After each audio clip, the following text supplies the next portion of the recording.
The neon lights were still warm after the shift when Luna, 20 years old, vanished from Harborline Market in Charleston, South Carolina, a riverside city with 96,000 residents. The first night of summer draped the Ashley River bank in thick, heavy humidity, salty wind sweeping through the empty parking lot, spreading the pale yellow light from the store into hazy patches. At 9:43 p.m., the last coworker still on shift, Janet Moore looked out the back door and saw Luna in her thin jacket, bag in hand, walking across the narrow walkway leading to the dark road behind the market. Luna was carrying the light blue canvas tote she used every day, the one with the silver thread she had sewn back herself just the week before. Janet stood in front of the fogged glass door, watching Luna's figure gradually sink into the darkness where the lights couldn't reach, her cream-colored jacket the last streak of brightness left in the Charleston night. What happened in the next few minutes would haunt this city for more than 3 decades. Before we dive deeper into the story, don't forget to subscribe to the channel and hit the bell so you don't miss the latest cases. Charleston at night settled into the thick, characteristic coastal humidity, the chill creeping in with every gust from the Ashley River, making the golden lights from distant bridges shimmer faintly on the murky water like slow breaths. The road running past Harborline Market was almost empty of traffic, only the old air conditioner unit inside the store groaning in fits and starts, as if struggling to stay on before shutting down completely. Inside, the staff had finished cleaning up, the glass door sliding down with a soft click like a familiar ritual signaling the end of the workday. The neon sign out front flickered on and off, each flash illuminating the deserted parking lot, exposing old oil stains, wet leaves stuck to the asphalt, and long shadows stretching back toward the tree line. From inside the store, Luna stepped out, one hand holding the edge of her jacket against the wind, the other clutching her bag close to her chest. Her steps were quick but not frantic, like someone simply eager to get home after a late shift. Her neatly tied hair swayed slightly as the wind hit it, and under the flickering neon, Luna's face appeared and disappeared with each broken pulse of light. As Luna locked the glass door and stepped down from the threshold, a dark-colored vehicle drove past the front of the store. It was impossible to make out the make or any details beyond its solid black silhouette gliding by in just a few seconds, but the car's motion felt oddly deliberate, as though the driver had eased off the gas slightly when passing the store. Luna paused for an almost instinctive moment, her eyes following the vehicle as it faded away. There was no loud noise, no sudden action, but that brief pause under the stuttering neon made the scene feel unnaturally still. A thin white breath from Luna dissolved into the air, then she continued walking, leaving the store's final pool of light behind. A few steps later, Luna's shadow was swallowed by the darkness beyond the security camera's view, leaving only a final blurry image of her figure moving faintly before disappearing completely from the frame. The night carried on, the winds along the Ashley River still carrying the mix of salty water and rotting leaves. But somewhere else in Charleston, Luna's family began to notice the unusually prolonged silence. Repeated calls went unanswered, each ring echoing through the quiet house before fading away with no response. The initial waiting was just ordinary impatience, but with every passing minute, that feeling turned into an unease no one in the family could explain. By the time the clock pushed into the final hours of the night, the heavy silence became the only sign hanging over the house. Luna had not come home. With no reason left to delay, the family decided to call the police, gripped by worry and dread. Charleston was still wrapped in the night's chill when the police arrived at Harborline Market, the patrol car pulling up under the dim glow of distant streetlights. The humidity from the Ashley River coated the pavement in a thin sheen, making the asphalt reflect the flashing red and blue lights from the squad car in stretched-out streaks of color. The silence was so complete that the officers' footsteps rang out clearly as they approached the locked glass door. Luna's coworker from the same shift was called back to confirm the end-of-shift details. He stated that Luna left the store alone after finishing the cash-out, carrying nothing but her usual everyday bag and thin jacket. This statement helped police confirm that Luna did not leave work before the end of her shift and showed no signs of planning to meet anyone. After recording the information from the store employee, police began surveying the surrounding area for anything unusual. The light from the outdoor neon sign still flickered, reflecting down onto the tiled surface, but the area behind the store was plunged in complete darkness. When they shone flashlights into the dirt patch near the delivery path, police discovered the first anomaly, a curved strip of soil that had been disturbed in a direction offset and deeper than the surrounding ground. The depression and the way the earth had been churned up did not resemble ordinary footprints. Instead, it looked as though something heavy had been pushed or dragged across, leaving a distinct curved trail. This type of disturbance often appears in situations involving a struggle or rapid restraint. Right next to it, the second anomaly was noted, a patch of grass that had been crushed flat, lying flush against the concrete edge behind the store. The patch was only about 1 square meter, but it was pressed down evenly, as if a large object had been placed on it for a short time. An officer crouched to examine the soil beneath the compressed grass, and noted that the dirt there was compacted far more tightly than the undisturbed patches of grass around it. This suggested the area had endured a strong and sudden force. There were no drag marks extending outward, meaning the heavy object had not been moved continuously but had simply been set down and then lifted, consistent with the action of loading a person into a vehicle or holding someone briefly. The third anomaly involved the lighting system along the side of the store. The pathway lights leading to the narrow alley toward Church Creek were normally kept on all night for safety, but tonight the entire row was dark. When officers approached the switch, they found the toggle twisted out of position, as though it had been forcibly manipulated rather than turned off normally. The store employee confirmed they had not turned off the lights in that area. This raised suspicion that someone had deliberately extinguished the lights to create a suitable pocket of darkness for approaching the victim unseen. When the search expanded to the neighboring residential area, police obtained a statement from a nearby resident. This neighbor reported that on the night Luna disappeared, they heard a sharp, distinct sound coming from behind the store. The sound was brief, not repeated, but very clear and unmistakable, like something heavy striking a metal surface, not the usual sound of a car door closing, but sharper, with a stronger metallic echo, as though a body had been slammed against metal or into a cargo area. That single sound had not drawn much attention at the time it occurred, but in the context of Luna's disappearance, it became a crucial piece of information. Police returned to the area behind the store and inspected the metal trash bins, protective panels, and any structures capable of producing a similar sound.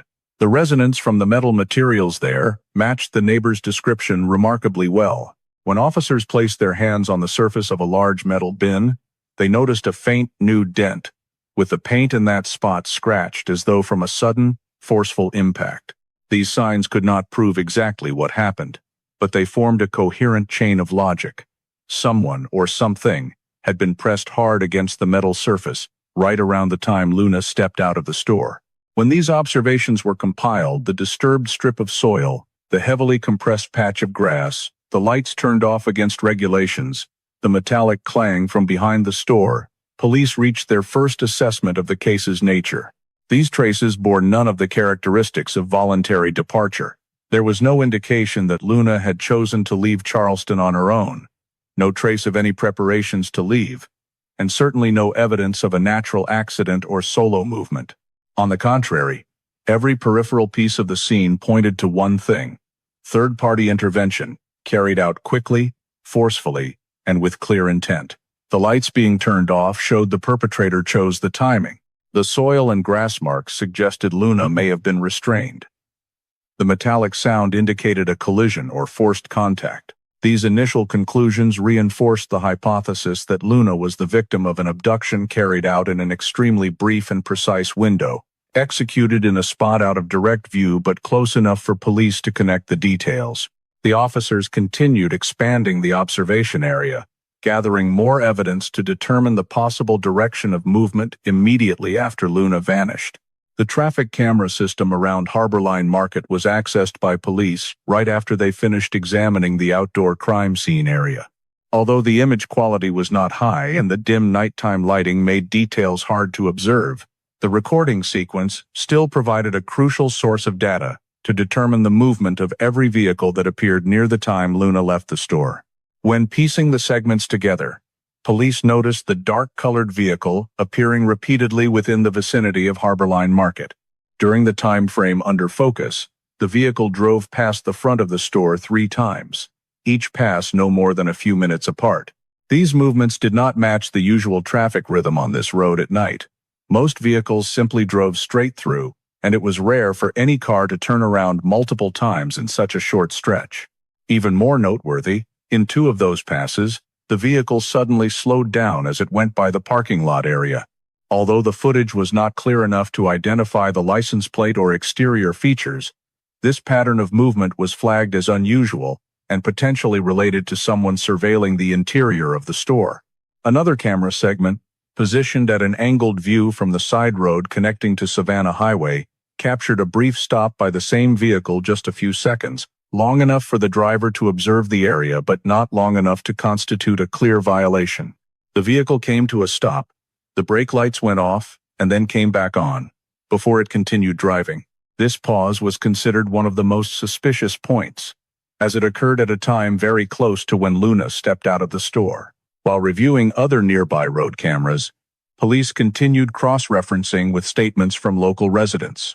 One person living in the houses directly across the street reported seeing the shadow of a person standing close against the wall behind Harborline Market sometime toward the end of the evening. This witness could not determine gender or clothing, because the area was almost completely dark, especially after the safety light row had been turned off. However, the person described the shadow standing completely still for several seconds, as though waiting for something, then disappearing into the dark corner beside the store. This statement was seen as consistent with the assumption that someone had been watching Luna prior to the end of her shift. If that shadow had been standing in exactly the spot the camera could not capture, it further supported the argument that the perpetrator had studied the terrain and deliberately chosen a precise blind spot to observe Luna without being detected. Another witness, who lived near the path to Church Creek, had previously stated during the initial investigation that they heard a loud impact against metal. When questioned more closely, the witness described the sound as somewhat similar to a car door being slammed shut, but not the kind of hurried door closing. Instead, it was a forceful and abrupt impact, like a yank or a push from the outside. This information drew special attention from police, as it fit the pattern of behavior seen when dragging a victim into a vehicle in a short time frame. In abductions involving small trucks or vans, similar sounds often occur when a sliding door or rear door is slammed forcefully after the perpetrator has gotten the victim inside. The fact that the sound happened only once, and was not accompanied by any screams, led police to conclude that the entire process unfolded extremely quickly, leaving Luna no time to react or call for help. When combining the camera data with witness statements, police began constructing a preliminary timeline to examine the entire sequence of events from a chronological perspective. Key markers were noted: the moment Luna stepped out of the store, the position of the last camera footage before she vanished from view, the final appearance of the dark-colored vehicle within recording range, and the highly suspicious brief stop of the vehicle on the side road. This cross-referencing revealed a blank window of several minutes between Luna disappearing from the camera and the vehicle leaving the area. This was the most likely period during which the restraint took place. This led police to examine more closely the areas outside the coverage of the camera system. Based on angles, lighting, and lines of sight, police identified a dark spot, a concealed corner area situated between the side alley of the store and the row of low trees leading out to the rear dirt patch. Harborline Market's own cameras pointed forward, while traffic cameras only captured from distant road angles, leaving a triangular patch of shadow uncovered. When checked on site, this dark spot proved perfectly suited for carrying out an approach and restraint without being recorded by any camera. The wall structure, the placement of the metal bins, and the height of the streetlights created a natural pocket of darkness, making any movement inside it invisible from the outside. The existence of this dark spot, combined with the camera footage showing the vehicle's purposeful movement, the witness account of the watching shadow, and the single metallic impact sound, formed a critical foundation for police to conclude that the abduction occurred precisely within this blurred space. This was the most plausible location where Luna was intercepted, restrained, and loaded into the dark-colored vehicle that had appeared multiple times around Harborline Market that evening.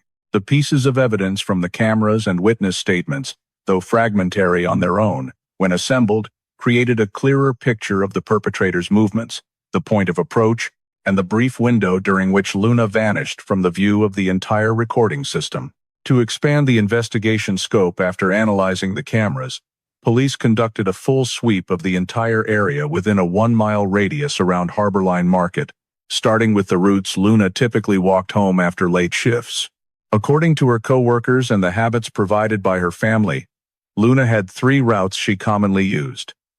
One running straight along Savannah Highway, one looping through the quiet residential area behind the market, and a lesser-known footpath leading toward Church Creek. These 3 routes, though varying in distance and lighting, were the first ones police examined because they reflected the natural choices of a pedestrian wanting to get home as quickly as possible.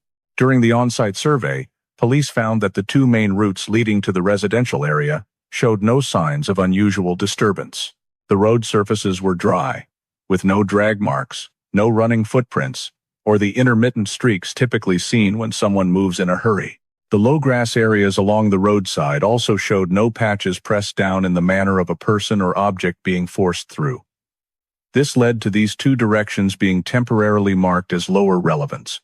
In contrast, the area leading toward Church Creek, a path not directly lit and rarely used, retained multiple signs indicating forceful movement had taken place around the time Luna left the store.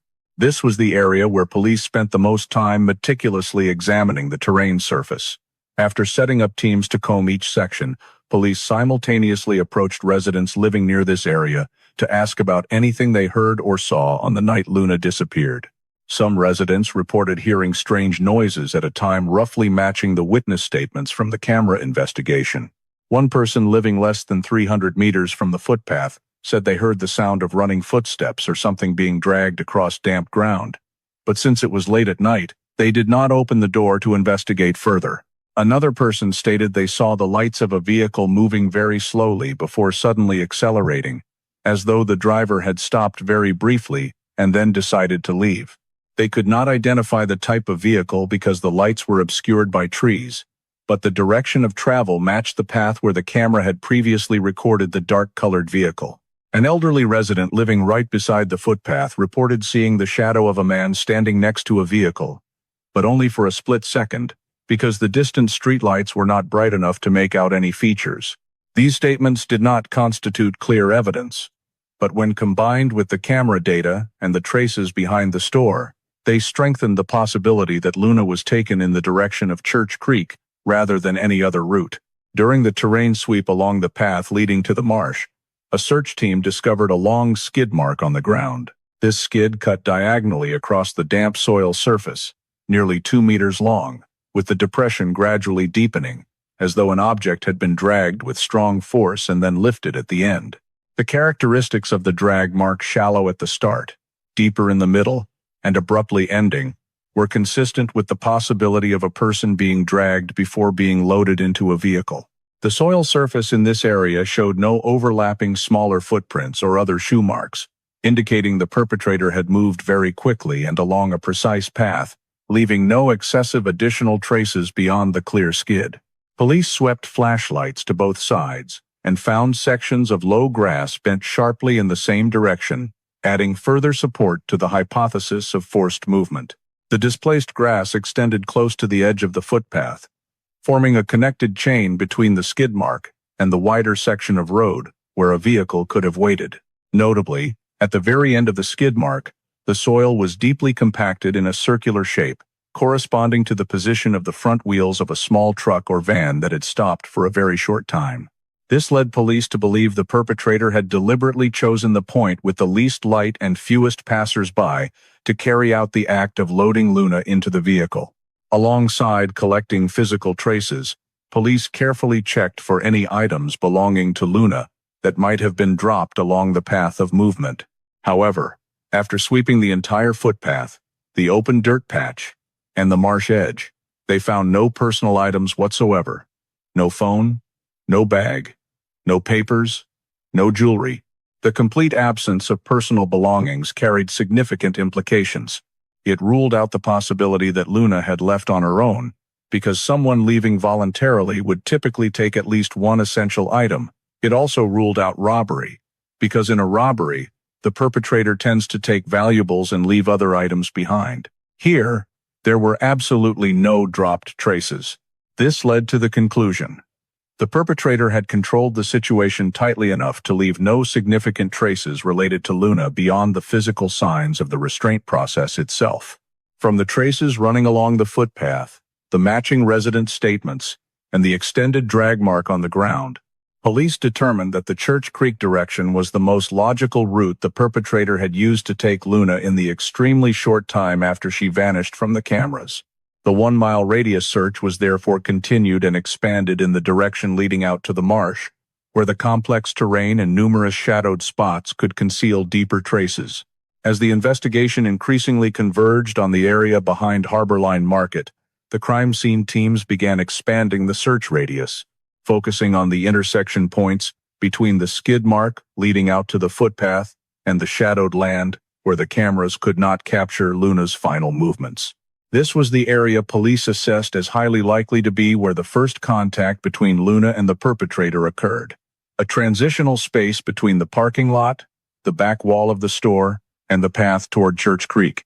Handheld flashlights were switched on, sweeping across every uneven patch of ground, every bent section of grass, and every small groove that would be hard to spot with the naked eye under nighttime conditions. When the beam hit a small patch of soil a few meters from the back wall, the first standout detail was found: a thin piece of red fabric, curled at the edge as though it had been yanked from somewhere. The fabric scrap was not large, only about the size of 2 fingers, but its weave was especially recognizable: the stretchy polyester blend material matching what Luna was wearing during her shift that night. Store employees confirmed that Luna wore the characteristic light red shirt of the evening shift staff. The fiber texture, color, and wear pattern were consistent with a sleeve or shirt hem that had been pulled hard. This was the first sign that convinced police physical contact had taken place right in this area, and that Luna may have tried to resist or been dragged forcefully enough to tear off a portion of her shirt. Not far from the fabric scrap was another detail that immediately prompted the investigators to mark it: a length of dull gray industrial duct tape pressed down into the damp ground. The piece was not especially long, but the type of adhesive and fibers clinging to its surface indicated it belonged to the kind of tape used for binding, securing, or quickly restraining. Similar forcible restraint cases in the area had previously involved this type of tape due to its strong adhesion and ability to stick to various surfaces. Notably, the edge of the tape was stretched, taut, and twisted, as though it had been jerked away when the perpetrator hurriedly left, or while the victim partially broke free from a restraint. The presence of the duct tape segment at the scene aligned with the rapid restraint model police were considering. Nearby, on the soft, damp soil influenced by the moisture from the Ashley River, police discovered a large shoe print, significantly deeper than the surrounding patches of ground. The depth of the impression suggested the person who stepped there carried considerable weight or had applied strong force to create a foothold while performing a quick maneuver, such as attempting to lift or hold an object that was resisting. The surrounding soil showed no second, smaller footprint, indicating the shoe print belonged to an adult, and that the impression was made in a short, forceful motion, rather than during normal walking. The shoe size was estimated to be in the men's range, key information for narrowing down suspects later. As the investigators swept wider toward the narrow path alongside the store's wall, they found a lightly churned corner of soil, as though something had been dragged or dropped there and then lifted away. The moderate disturbance in the damp topsoil suggested the movement was not continuous but paused right at this point. The characteristics of the churned ground matched 2 possibilities: a heavy object dragged for a few seconds, or a person pulled with strong force before being loaded into a vehicle or lifted off the ground. This churn mark connected smoothly with the fabric scrap and the duct tape, all located within a small radius, giving the sense of an event that unfolded in a very brief but highly concentrated burst. Investigators also noted the distribution of the traces showed movement directed from the back door of Harborline Market out toward the footpath leading to Church Creek. There were no extended drag marks, meaning the perpetrator acted swiftly and moved on as soon as control was established. The distance between the anomalous points was consistent with a restraint process that took place in mere seconds. The consistency among the yanked fabric, the industrial duct tape, the deep shoe print, and the lightly churned soil indicated a strong, brief, and purposeful collision. Although no screams were reported by any witnesses, these traces were still sufficient for police to conclude that the situation was highly likely an abrupt, forcible act. A perpetrator who actively approached, closed in, and neutralized Luna before removing her from the area. The absence of any of Luna's personal items at the scene, and no signs of robbery, reinforced what investigators suspected. This was not a random assault or a botched theft, but a targeted seizure. The positioning of the traces also suggested this was most probably the spot where Luna was first restrained, before being taken in the direction of Church Creek. In particular, the distance between this primary scene and the dark spot where the cameras lost coverage showed that the perpetrator understood the area's vulnerabilities well and chose precisely the most advantageous position to act without being seen. What was found at this first crime scene, though not enough to reconstruct the entire story, created a solid foundation for police to continue following the trail, expanding the search, and determining the perpetrator's next direction of movement. After the initial moment, Luna was subdued at the starting point. The abandoned warehouse was about 600 meters in a straight line from Harborline Market, hidden behind a row of low trees and thick underbrush growing densely around the access path. It was an old warehouse once used to store boat repair equipment, left vacant since the early 80s and no longer appearing on any recent commercial maps. Its position directly along the axis connecting the first crime scene and the direction toward Church Creek made police consider it the earliest point to check after discovering the extended drag mark on the ground. When the forensics team approached the area with high-powered lights, the first sign appeared right in front of the warehouse door. 2 clear tire tracks imprinted on the damp soil surface, stretching from the entrance, through the brush, all the way to the rusted metal door of the warehouse. The tire tracks had a wheelbase width consistent with a mid-size commercial van, the type commonly used for delivery operations or private transport. The tread pattern sketched on the ground was not clear enough to identify the brand, but the grooves matched the type of vehicle that had appeared multiple times in the camera footage around Harborline Market.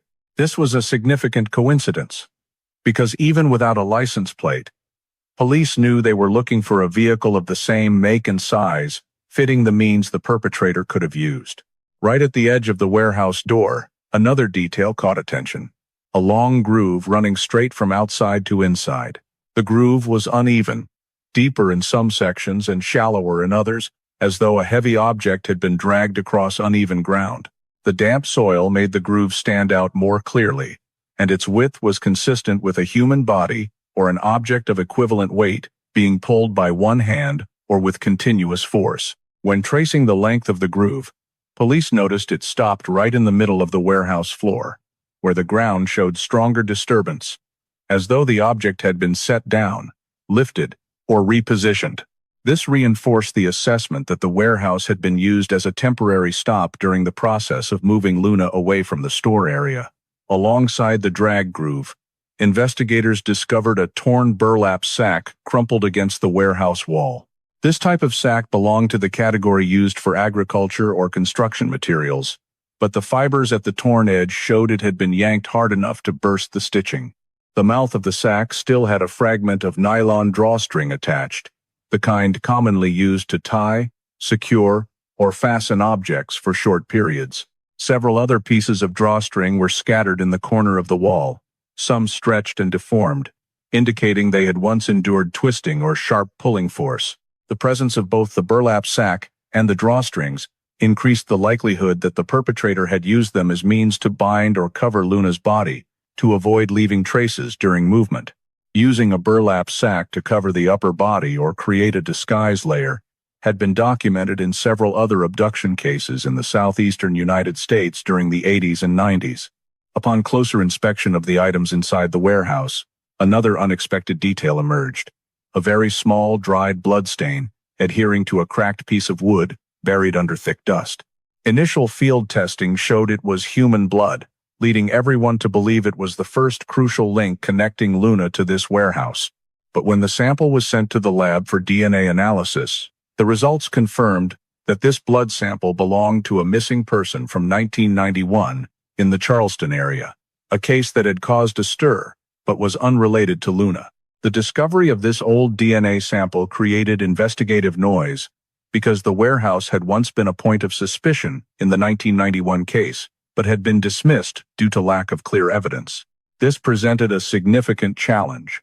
Police had to separate which traces related to Luna's case and which were remnants from a different past event. The appearance of this contaminating evidence forced much greater caution and analysis, because even one mistaken inference could skew the entire assessment of the perpetrator's route. Nevertheless, investigators quickly noticed that the fresh traces, the tire tracks still sharply defined, the drag groove on the ground, the torn burlap sack, and the relatively new drawstrings were completely distinct from the thick, old dust covering the long-abandoned items in the warehouse. This allowed them to separate evidence by time. Items not yet covered in dust and still bearing fresh impact marks were the ones most likely related to Luna's disappearance. When considering the overall second crime scene, police assessed that the warehouse had been used as a temporary stopping point while the perpetrator maintained control of Luna. This was not the site of serious injury or long-term concealment of the victim, but rather an intermediate station where the perpetrator could quickly disguise, bind, cover, or switch vehicles if necessary. All the physical clues indicated the perpetrator's presence here was not prolonged, just long enough to move Luna from the initial restraint point through this area, before continuing deeper into more heavily wooded and far less observable terrain. The warehouse's emergence as a transfer point fit the behavioral pattern seen in short-term abductions. The perpetrator selects a secluded but nearby location to quickly stabilize the situation before taking the victim farther away. The warehouse structure, the fresh traces, and the preserved items also led police to conclude that this was indeed the second crime scene in the case, a transitional space where Luna was most likely held for a very short time before being taken out of the lit and visible region. From this point, the next direction of movement became clearer, leading deeper into the hard-to-access areas near Church Creek. The discovery of two consecutive crime scenes with clear traces created the conditions for police to move to the next step, screening individuals who were present around Harborline Market and the Church Creek area during the time frame of Luna's disappearance. Investigation teams combined resident statements, camera data, and people who worked or passed through the area to compile an initial list of 12 individuals requiring verification. This list included store employees, customers shopping at nearby times, delivery drivers operating in the area, evening pedestrians, pickup truck drivers passing by, and several people captured on camera appearing at the street corners around the store. Police called each person on the list in for interviews to cross-check their presence timelines and verify statements against one another. Many of these individuals were quickly eliminated from suspicion due to clear alibis. Some were with family. Some appeared on camera at completely different locations. Some had left the area before Luna stepped out of the store. Witness statements matched consistently regarding their activities that evening, significantly narrowing the list. After cross-referencing the data, only 3 individuals stood out as warranting attention. The first was a delivery driver who frequently visited Harborline Market in the evenings. Camera footage showed his vehicle passing through the area, but did not clearly indicate a stop. However, his initial statement had vague points about the time he left the area, prompting police to require further verification. The second was a regular customer of the store, who often stopped by to buy items near closing time. Store employees reported that this person had a habit of lingering for quite a while and had chatted with Luna on several occasions. Although there was no direct incriminating evidence, his presence close to the time of Luna's disappearance required careful behavioral analysis. The third person raised the most questions. Gordon Hale, a refrigeration maintenance technician who lived not far from Harborline Market and had been seen driving a dark-colored van of size and style similar to the vehicle that appeared multiple times in the camera footage around the time of the incident. This was a critical detail because the tire tread pattern at the second crime scene matched the type of commercial van from the model Hale had previously owned. Narrowing down these three suspects was based not only on their proximity to the scene but also on unusual behavior during questioning. The delivery driver was cleared after additional evidence review, as his delivery schedule and vehicle GPS data showed he left the area earlier than when Luna exited the store. However, the remaining two did not provide clear answers when asked about their movements that night. In particular, Hale's statement contained multiple inconsistencies right from the first interview. Hale claimed that he was at home repairing old equipment that evening and did not leave his residence after 9 p.m. When police asked who could verify his alibi, Hale said he lived alone and had not met anyone during that time frame. This left his statement relying solely on self-assertion, with no supporting witnesses. When questioned about his dark-colored van appearing near Harborline Market multiple times on the evening Luna disappeared, Hale responded that someone might have borrowed the vehicle but could not provide the borrower's name or exact times. This answer was not only vague but also inconsistent with the habits of a vehicle owner, as Hale's van was used primarily for personal work and was rarely lent out. The inability to identify the borrower and the lack of recall about handover times made his statement unreliable. The anomalies in Hale's statement went beyond the vehicle. His personal record showed he had worked for many years in refrigeration and industrial facility maintenance, which explained his familiarity with the abandoned warehouse that had once been part of an industrial management area. Property records indicated the warehouse fell within the zone where Hale had access rights for maintenance work more than 10 years earlier. Although that access had expired, his prior detailed knowledge of the warehouse's interior structure and entry points made him more naturally capable of selecting this location as a temporary holding spot compared to the other two suspects. Police also reviewed Hale's old records and found he had been documented in connection with several minor altercations in the past. Though none serious enough to result in criminal charges, they demonstrated a hot-tempered behavior and strong reactions under pressure. These factors were not sufficient to establish guilt, but they helped sketch a behavioral profile with several elements warranting closer scrutiny. Taken together, three factors: the unusual appearance of the van in the camera footage, the inconsistent statements, and the professional and geographic connection to the warehouse made Hale the central figure among the suspects. The delivery driver and the regular customer remained under monitoring, but their level of suspicion was clearly lower when compared to the assembled pieces. Police reorganized the data, linking statements, timelines of appearance, and locations of traces to assess each suspect's likelihood. When all the information was placed side by side, Hale stood out as the only one with an unexplained time gap, a vehicle matching the scene traces, and the capability to access the relevant locations in the case. His presence around Harborline Market on the evening Luna vanished continued to be examined in greater depth, not only through his own statements but also through the objective evidence police continued to gather. The screening of suspects and the analysis of the chain of traces obtained from the two crime scenes prompted police to move to the next step, constructing a hypothetical criminal behavioral model to evaluate how the perpetrator approached, restrained, and moved Luna. This model was based not only on the physical traces collected but also on the blank time gaps in the camera sequence, witness statements, and the natural dark spots in the layout of the area around Harborline Market. When all factors were combined, a highly logical, plausible sequence of behavior began to take shape. First, the perpetrator appears to have selected a shadowed position to wait for Luna to leave the store. The most ideal standing point was the dark pocket situated between the back wall of Harborline Market and the row of low trees leading into the narrow path toward Church Creek. This spot was completely outside the view of the store's front cameras and the traffic cameras, yet close enough for the perpetrator to see Luna step out without drawing attention. The match between this dark area and the location where the fabric scrap, duct tape, and shoe print were found indicated that the perpetrator had likely chosen precisely the place to avoid the flickering neon lights in front and all recording devices. In the most reasonable scenario, as Luna locked the door and gradually stepped out of the final pool of light, the perpetrator approached quickly from the side directly or from behind right as she entered the shadowed zone. The witness statement about the shadow standing close against the wall aligned with pre-approach surveillance behavior, showing the perpetrator had time to watch and wait for the exact moment. Once Luna disappeared from camera view, It took only a few seconds for the perpetrator to close the short distance and close in. The restraint occurred in under 15 seconds, based on the gap in the camera sequence, from the moment Luna vanished from the frame until the dark-colored vehicle appeared on the next segment of road.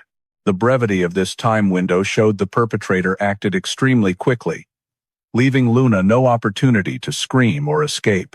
The yanked fabric scrap and the dropped duct tape segment reinforced the likelihood that Luna was caught off guard, possibly by having her mouth covered or hands restrained in the initial instant. The deep shoe print pressed into the damp soil indicated strong force was used, likely to hold or push Luna as she resisted. The flattened patch of grass nearby suggested a situation where Luna was forced down to the ground before being dragged or lifted. These traces reflected a short but intense restraint, not prolonged but sufficient to create micro-level chaos that the scene still retained. After the restraint, the perpetrator appears to have dragged Luna toward the narrow road leading out to Church Creek. The discovery of the extended skid mark fit the pattern of the perpetrator grasping Luna's torso or arms and pulling her a short distance before loading her into the vehicle. At the end of the skid mark, the deep circular compression from a tire showed the vehicle had stopped exactly where needed, and the lightly churned soil suggested the perpetrator lifted or pushed Luna into the vehicle. Camera footage captured the dark-colored vehicle leaving the area not long after this point. The vehicle's direction of travel matched the skid mark's path, indicating the perpetrator had prepared the route in advance and may have scouted this path multiple times before acting. When analyzing the movement model, police realized the case did not end with Luna's seizure at the first crime scene. The evidence, collected at the abandoned warehouse, torn burlap sack, drawstrings, tire tracks, and drag groove showed that Luna was most likely taken through the second crime scene in a very short time after the initial capture. The distance from the restraint point to the warehouse was close enough for the perpetrator to move quickly in just a few minutes without fear of exposure. The warehouse had a secluded structure, saw little foot traffic, and had a prior professional connection to Hale, making it a logical choice as a transfer point. Through trace analysis, police believed Luna was not held long in the warehouse, but the perpetrator used the location to bind, cover, or stabilize the situation before continuing to take her farther into areas with less light and fewer people. The presence of stretched drawstrings and the torn burlap sack proved that binding or covering had taken place inside the warehouse. At the same time, the groove and positioning of the evidence showed the process was hurried but purposeful. This model fit a planned perpetrator. Pre-surveillance, selection of a dark spot, use of rapid restraint aided by duct tape or carried items, removal of the victim from the area into a pre-prepared vehicle, then a stop at a concealed location to ensure the next phase of movement was uninterrupted. The fact that both crime scenes lay along the axis leading toward Church Creek created a clear picture of a linear movement path, reinforcing the hypothesis that the perpetrator intended to get Luna out of the populated area as quickly as possible and head into more complex terrain where tracking would become significantly more difficult. These analyses from the behavioral model helped police identify the sequence of steps the perpetrator likely carried out, providing a crucial foundation to continue tracing evidence along the deeper route toward the marsh, and to determine the possibilities in Luna's journey after leaving the first two crime scenes. During the re-examination of all evidence collected from the first two crime scenes, the investigation team discovered a serious anomaly in the initial storage system. Deep inside the station's evidence locker, behind a row of sealed boxes from other minor cases in the same month, was a nylon bag labeled with an identifier that did not match the standard labeling protocol for Luna's disappearance case. This bag contained two crucial pieces of evidence: a hair sample stuck to a portion of the industrial duct tape and a remaining segment of duct tape recovered from the ground, right in the area where Luna was likely restrained. The fact that they did not appear on the official evidence list forced the investigation team to review the collection procedures in the first hours after Luna vanished. Through tracing internal paperwork, police found that the evidence bag had been entered under the wrong identifier code. Instead of being placed in the group related to Luna's case, it was logged into the temporary hold category for a motorcycle theft that occurred a few days earlier. This error stemmed from the two incidents happening close in time, and the officer on night duty in the evidence room that evening had labeled the bag with the identifier of the previous case he was still processing. No one double-checked the code when the bag was placed in temporary storage, causing it to be swallowed by the system and never appearing in any subsequent evidence examination inventories. In other words, this was a key piece of evidence lost within the investigation system itself, even though it never left the police station. When reanalyzing the recording procedures, the investigation team noted that the evening Luna disappeared coincided with the station handling multiple minor incidents: 1 disturbance, 2 petty thefts, and 1 fight. The heavy workload caused chaos in documentation, especially during batch evidence entry. Some small items, particularly those not easily visible to the naked eye, like strands of hair or folded duct tape, were grouped into an intermediate storage bin before sorting. This temporary grouping created gaps that made mix-ups easy. The consequences of the storage error became clear when the team reviewed the early evidence testing schedule. That hair sample and duct tape segment had never been analyzed. In the forensic records, there was no report whatsoever on DNA, fingerprints, fabric fibers, or material related to these 2 items. Their absence became strikingly odd when cross-referenced with the scene collection logs, because the initial collection report listed a segment of duct tape with attached dark thin fibers. However, due to the labeling mistake, this description was never linked to the misfiled evidence bag, leading the forensic unit to believe the evidence had been lost at the scene or incompletely collected. What is noteworthy is that the absence of these 2 pieces of evidence caused the investigation team to miss a critical early opportunity to determine the true nature of the case. If the duct tape had been tested at the right time, they could have detected foreign human epithelial cells adhering to it, strongly reinforcing the hypothesis of forcible restraint, rather than alternative lines of reasoning such as Luna leaving voluntarily or being approached by a random attacker. Similarly, if the hair sample had been analyzed early, investigators would have recognized that the strand matched characteristics of hair samples taken from Luna's room, thereby indicating a struggle or strong physical contact at the first crime scene. The 6-year delay in processing this evidence forced the initial investigation team to rely heavily on witness statements and inferences from scene traces. This skewed their focus toward considering suspects who happened to pass through the area or individuals with minor community conflicts, even without direct physical links to the scene. The lack of the duct tape and hair samples in hand lowered the priority of the brief struggle, rapid restraint hypothesis, causing the case to fragment into many scattered minor investigative directions. When reviewing the first-year scene evaluation reports, the investigation team found that several key arguments had been overlooked or undervalued simply due to the lack of supporting evidence. For example, the deep shoe print and disturbed soil strip were once viewed as signs of collision, but without accompanying DNA or fiber evidence, that argument was not strengthened. The abandoned warehouse was also not examined promptly because the initial team had no proof confirming Luna had been taken through that transfer point. If the mislabeled duct tape segment had been analyzed early, the attached hair fibers and soil particles could have shown that Luna had been dragged across multiple types of terrain, helping to expand the search radius much sooner. This missealed evidence bag also produced another consequence. It led the investigation team to believe they had fully tested all items collected from the first crime scene. This false confidence caused many other leads to be undervalued, and the entire investigative direction was pushed toward the hypothesis that Luna might have left the area of her own volition or due to psychological influence. This made the clear signs of rapid restraint: the yanked fabric scrap, deep shoe print, flattened grass patch, not connected to vital biological evidence. When assessing the impact of the mistake, the investigation team concluded that the misstorage of the evidence bag was one of the main reasons the case stagnated for years without significant progress.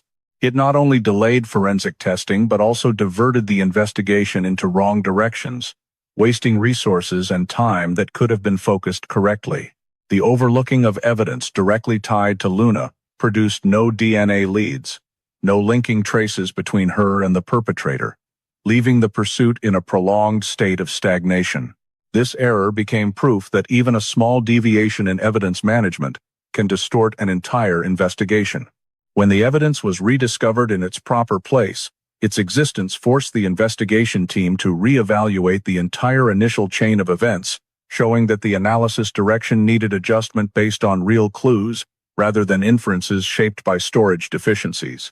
After the evidence storage error disrupted the analytical chain, the investigation entered its most difficult phase. The initial physical clues, the yanked fabric scrap, deep shoe print, duct tape, soil drag mark, flattened grass patch, all pointed clearly to a forcible restraint. However, every biological indicator that could have identified the perpetrator was not processed at the right time. The absence of confirmed DNA left the entire case unable to advance along scientific investigative lines. Meanwhile, environmental trace analysis at the time was also limited. Forensic technology was not yet sophisticated enough to separate soil dust or fabric fibers linked to the multiple surfaces Luna may have contacted while being dragged. Many initial details were therefore undervalued, and several key possibilities were eliminated not because they were unreasonable, but because there was no supporting evidence. During the prolonged search phase, police efforts relied mainly on witnesses and community information. However, as the first weeks passed without new leads, the case gradually slipped into stagnation. The lack of DNA prevented investigators from narrowing the suspect pool through scientific elimination. Fingerprints found on several surfaces in the warehouse were too faint to be usable. The small blood sample discovered later belonged to the 1991 case, creating noise throughout the entire analysis process. The investigation team had to rely on behavioral inference, but without supporting evidence, investigative directions became fragile and easily influenced by peripheral factors. In that context, an anonymous phone call that emerged a few months after Luna's disappearance had a major impact on the investigation's progress. The caller, a male voice, spoke briefly, saying Luna was still alive and about to come back. When asked for more details, the person immediately hung up, leaving no further information.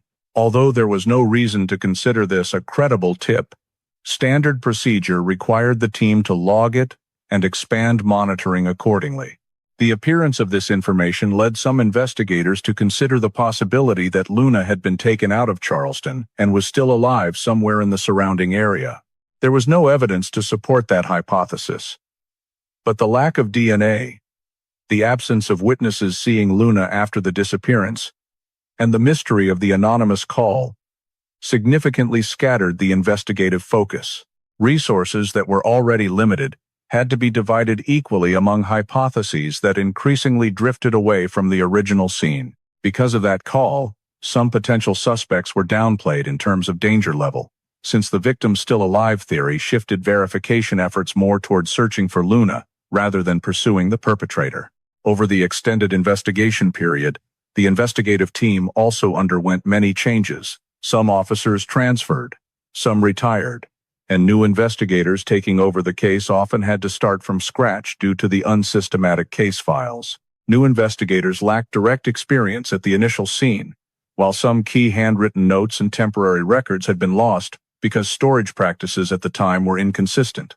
Handwritten reports, temporary notes, and photo files that were not organized chronologically made reconstructing the full context of the case a time-consuming task.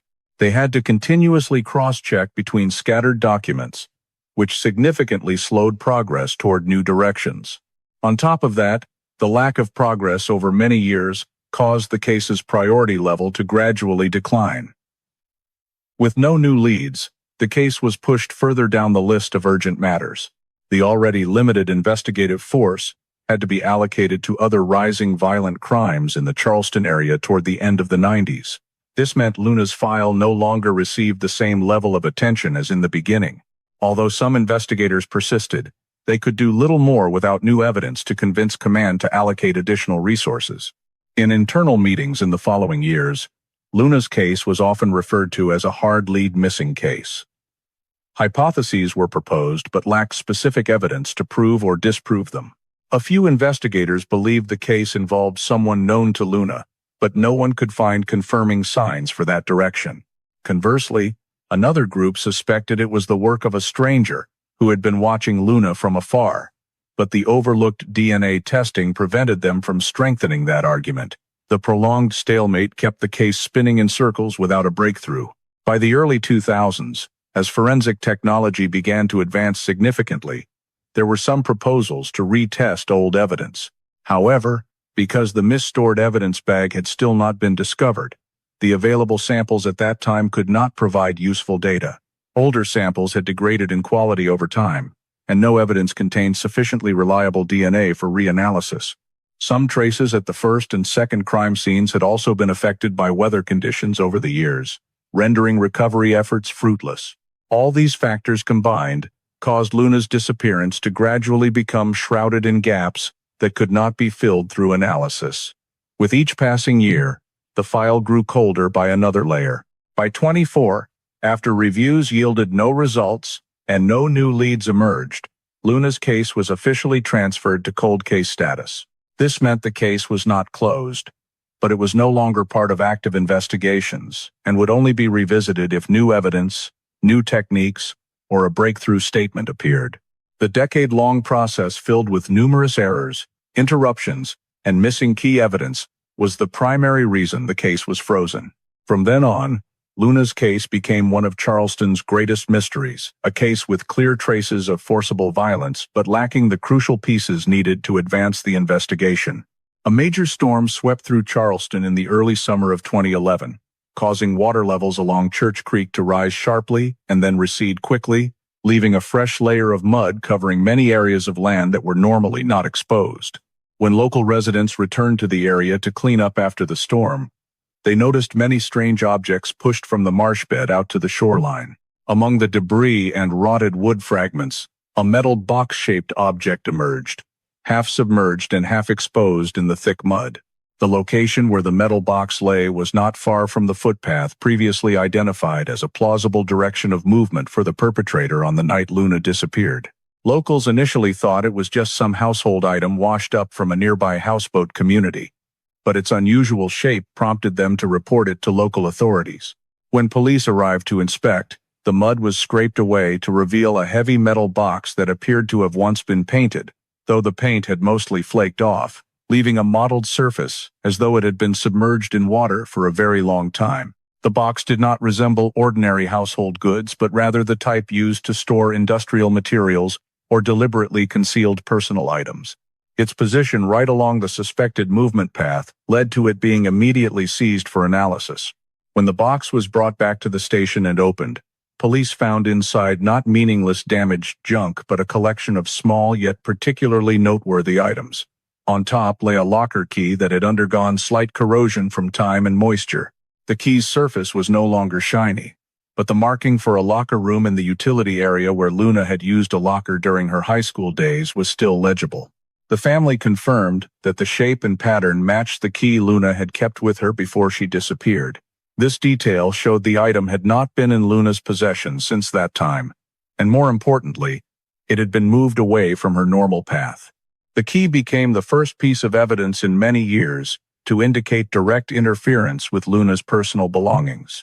Inside the box was also a small piece of paper that had been water-soaked but still legible, bearing 3 phone numbers written in ballpoint pen. The paper was wrinkled and smudged, but the numbers remained clear.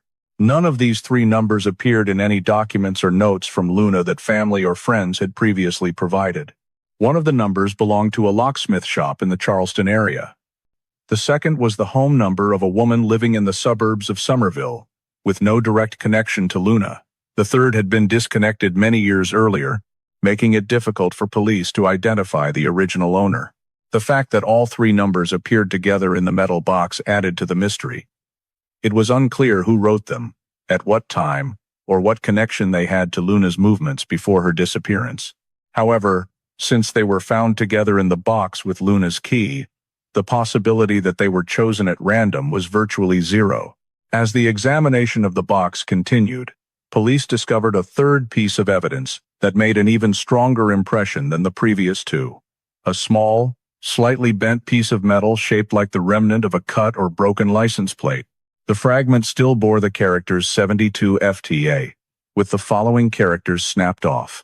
Although incomplete, the remaining portion was sufficient for police to cross-reference with vehicle registration records in Charleston around 1994. Upon checking the data, investigators found that one of the vehicles once registered with a sequence beginning 72F was the dark-colored van owned by Gordon Hale during the years he worked as a refrigeration technician. This immediately became a noteworthy lead, as the tire tread pattern at the second crime scene and the repeated appearances of the dark-colored vehicle in the camera footage both reinforced the connection to Hale's vehicle. This deformed license plate fragment heightened suspicion that someone had deliberately removed or damaged the plate to avoid identification while using the vehicle for transport. During a more detailed examination of the metal box's surface, the forensics lab detected another unusual sign. Streaks on the metal caused by chemical exposure, specifically traces of industrial cleaner or a mildly corrosive solution. These streaks were not natural but appeared in a splashed or poured pattern before the box was thrown or dropped into the marsh area. A faint chemical odor lingered on the portions of the box edge not yet covered by mud, indicating the box had been treated with a cleaning agent before being discarded. The fact that an item containing Luna's personal belongings bore these signs led police to suspect the perpetrator had attempted to erase traces by defacing the objects and dumping them in a place unlikely to be found. The final point that made the metal box particularly significant was the way the items inside were arranged. They were not jumbled, as though swept away from a flooded home. Instead, they lay neatly at the bottom of the box, as though deliberately placed. The key, the paper with the numbers, and the license plate fragment were not scattered, but positioned together in one corner, as if someone wanted to keep them but did not want them discovered. This was not a natural occurrence in flowing water, but an intentional act of concealment. The storm exposing the metal box was merely a natural coincidence, but the items inside it carried no randomness. Its discovery near the route previously identified as the perpetrator's direction of movement elevated the importance of the objects, making them one of the rare finds to surface after many years of silence. Not only did the metal box provide evidence directly tied to Luna, it also revealed a potential link to the suspected vehicle and previously unknown connections. After the key was found inside the metal box that surfaced from the mud of Church Creek, police immediately verified whether the corresponding locker still existed or had been cleared out over the many years since. The community center where Luna had attended evening classes still maintained the old locker system, though most were no longer in use. When checking the records, management confirmed that Luna's locker had remained locked and untouched since 1994. This detail made opening the locker even more critical, as there were no signs anyone had tampered with it for nearly 2 decades. When the key turned smoothly in the slot and the locker door swung open, a thin layer of dust covering the items inside showed everything remained exactly as Luna had placed it. On the top shelf were several notebooks, class notes, reminder slips, and a small handbook from the center. On the bottom shelf was an old blue shoulder bag that the family confirmed they had seen Luna carry whenever she went to classes. The items showed no signs of disturbance, proving no one had rummaged through or stolen anything after her disappearance. While sorting through the papers, a folded printed receipt slipped out from between the pages of a notebook. It was a refrigeration dispatch slip from an industrial food facility not far from Harborline Market. The ink had faded slightly, but remained legible, showing the facility name, shipment batch code, dispatch time, and the name of the receiving area supervisor. The initials signed at the bottom matched the sample signature of Gordon Hale, the refrigeration technician who had worked at that exact facility around the time Luna disappeared. The presence of this slip inside Luna's locker immediately raised questions for police. How had a document related to refrigeration operations ended up in the hands of a part-time convenience store employee? The investigation team analyzed possible scenarios. The slip showed no signs of being crumpled or torn, suggesting Luna had not picked it up from a trash bin or the ground, but more likely took it accidentally, along with a stack of papers while working near the delivery area. Luna often helped organize stock at the end of her shift, and sometimes interacted with the receiving counter where drivers or technicians delivered frozen goods. If the slip had fallen from Hale's clipboard or another employee's file, Luna might not have noticed and clipped it into her notebook out of habit for keeping miscellaneous papers. Whether accidental or intentional, the dispatch slip being in Luna's locker showed she had brought information related to refrigeration operations into her private space. a detail significant enough to make someone involved feel threatened. Continuing the locker inspection, police found a map folded into quarters, dusty, but with intact pencil markings. The map showed the route from Harborline Market to the industrial area west of the city, with several small circles marked precisely at intersections. Luna might have passed on her way home after shifts. Notably, 2 pencil marks aligned closely with the locations later identified as the first 2 crime scenes: the area behind Harborline Market and the abandoned warehouse. These marks did not necessarily prove Luna knew anything specific, but the fact that she had circled points, later confirmed by investigation, led police to reconsider the possibility that Luna habitually passed through areas where Hale worked, or that she had coincidentally witnessed something unusual. At the back of the locker was also a small stack of papers listing Luna's work hours, shift end times, and evening class schedules she had to attend. The times on the papers matched the operating schedules of several routes related to the industrial area, and on some days, Luna's transit times through the cold goods receiving zone overlapped with Hale's shift end. This raised the possibility that Luna and Hale may have been in proximity more often than the family had realized. Police began re-examining Luna's entire travel routes in the months leading up to her disappearance, cross-referencing them with Hale's work locations to understand the extent of any overlap between the two.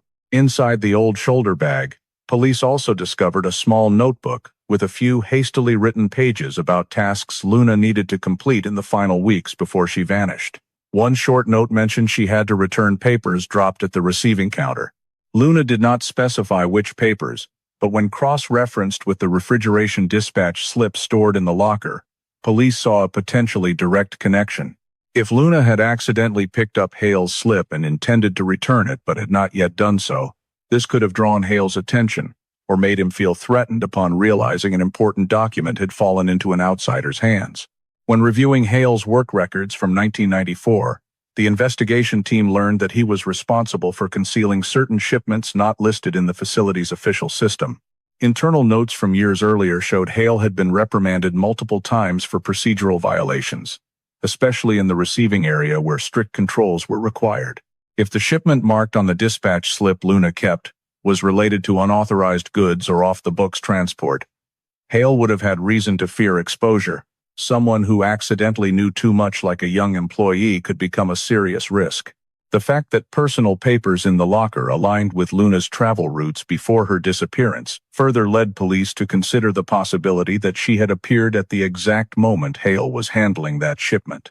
If Luna had asked someone about the dispatch slip or mentioned it when Hale overheard, he might have believed she knew about his illicit activities. A person with a history of repeated internal infractions like Hale could fear dismissal or being reported to superiors. From the perspective of someone hiding wrongdoing, that risk could be sufficient to prompt extreme action to eliminate the potential source of exposure. When all the pieces from the locker were placed together, the dispatch slip bearing Hale's signature, the marked route map, Luna's schedule passing through the industrial area, the note about returning dropped papers, and the key hidden in the metal box, along with the cut license plate fragment, the motive model began to emerge clearly in the investigators' eyes. Luna may have held information Hale could not afford anyone to know. Her accidental possession of the dispatch slip, combined with the possibility she appeared near the receiving area at the precise moment Hale was handling secret work, created a risk that led Hale to believe Luna could cause the collapse of the activity he was concealing. By 2014, DNA analysis technology had advanced far beyond the time of Luna's disappearance. New techniques allowed the separation, amplification, and identification of DNA from extremely small samples, even those degraded by time. When re-examining the preserved evidence, the forensics team noticed that the red fabric scrap torn at the first crime scene, which had only been described morphologically and never biologically analyzed, still retained enough structure for testing with the new methods. The fabric piece was separated from its old preservation layer and subjected to a micro-extraction process. The results from the laboratory showed that the fiber composition, weave pattern, and dye layer matched perfectly with the shirt Luna was wearing during her final shift. This eliminated any possibility that the fabric belonged to someone else, and confirmed that at the location behind Harborline Market, there had been contact forceful enough to tear Luna's shirt. For the first time in many years, a piece of evidence directly tied to Luna was confirmed through biological results, rather than inference based on scene context. When analyzing deeper into the fiber surface, the forensics team detected a very small amount of epithelial DNA belonging to a male individual. This was not full-profile DNA from intact cells, but trace or touch DNA, typically left behind during direct physical contact, specifically from grasping, pulling, or holding tightly. This characteristic aligned with the previously inferred struggle scenario.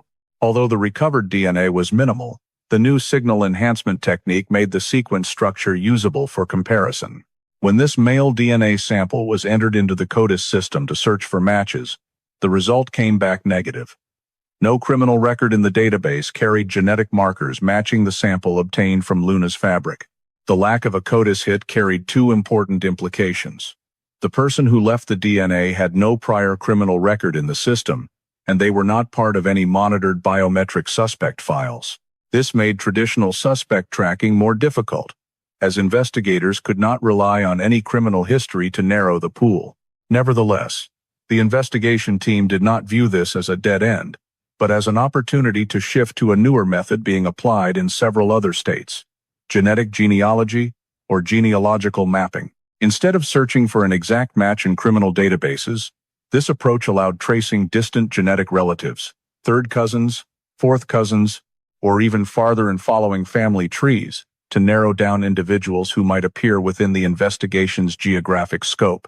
Before applying genealogical mapping, an additional verification step was performed to ensure the trace DNA sample was reliable enough.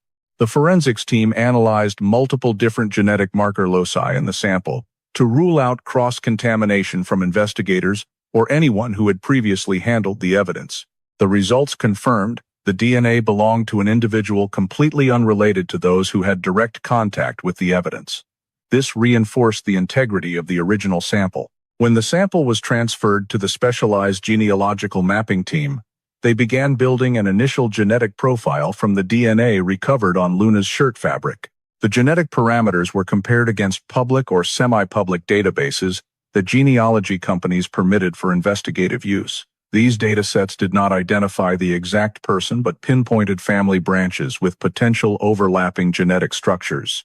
The early phase of analysis showed the sample had several rare but distinctive markers that allowed grouping within specific genetic populations. These markers helped narrow the range of family lineages likely involved, rather than having to consider the entire Charleston population. Initial results indicated the DNA belonged to a paternal haplogroup, with genetic characteristics more commonly found in certain long-established family lines in the low-country region south of Charleston. This did not identify anyone specifically, but it significantly reduced the investigative scope. At the same time, the presence of male DNA on Luna's fabric highlighted a crucial conclusion.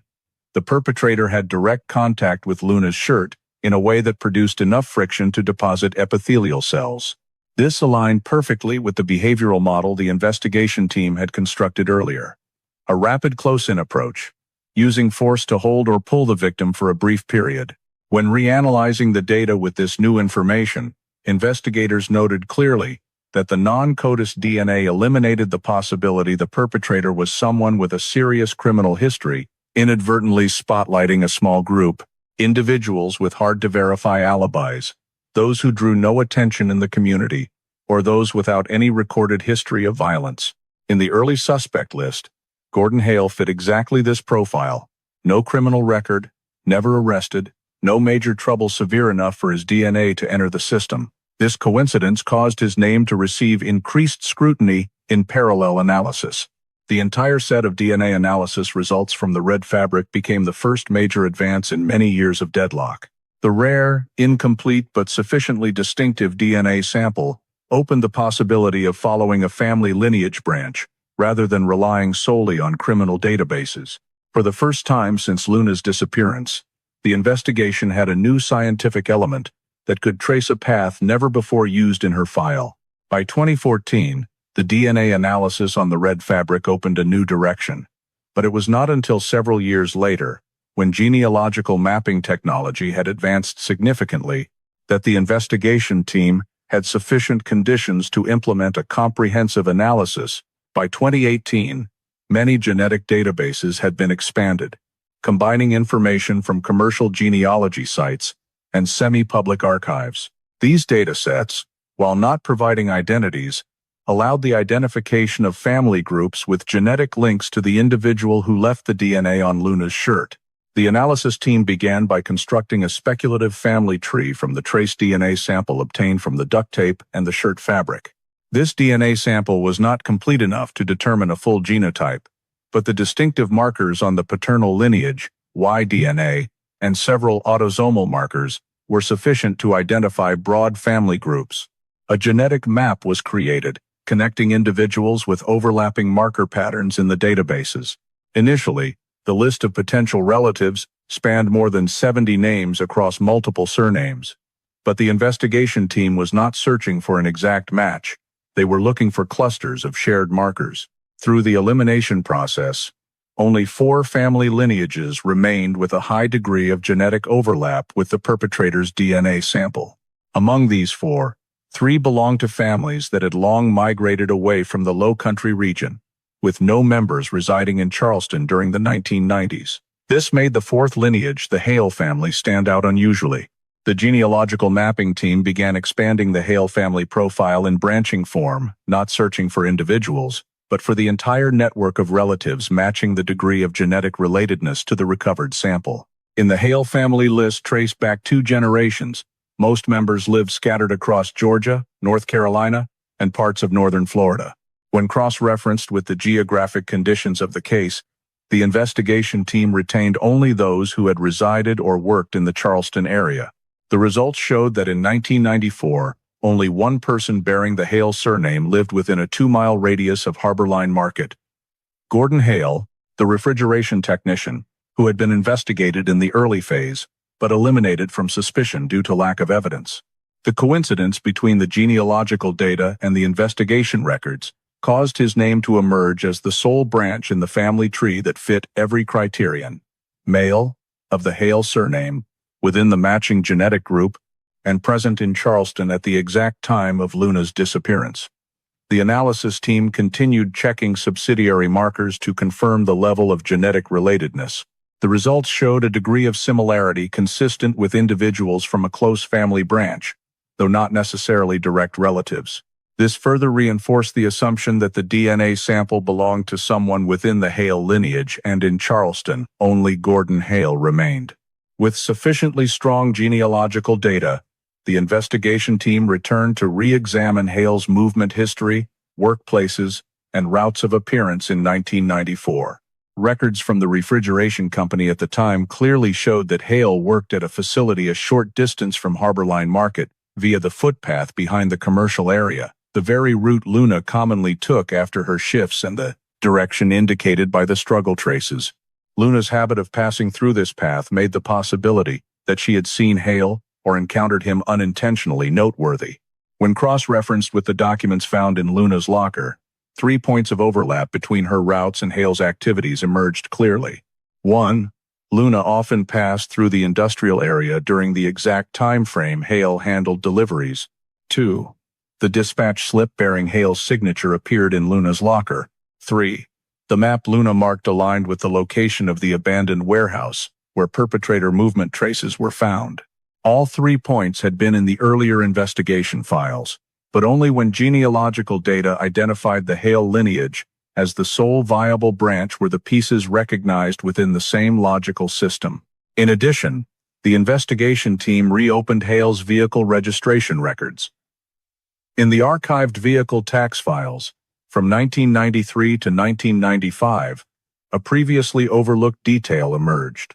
Hale owned a dark-colored van registered with a license plate sequence beginning 72F, the exact character string that appeared on the metal fragment found in the box that surfaced from the mud at Church Creek.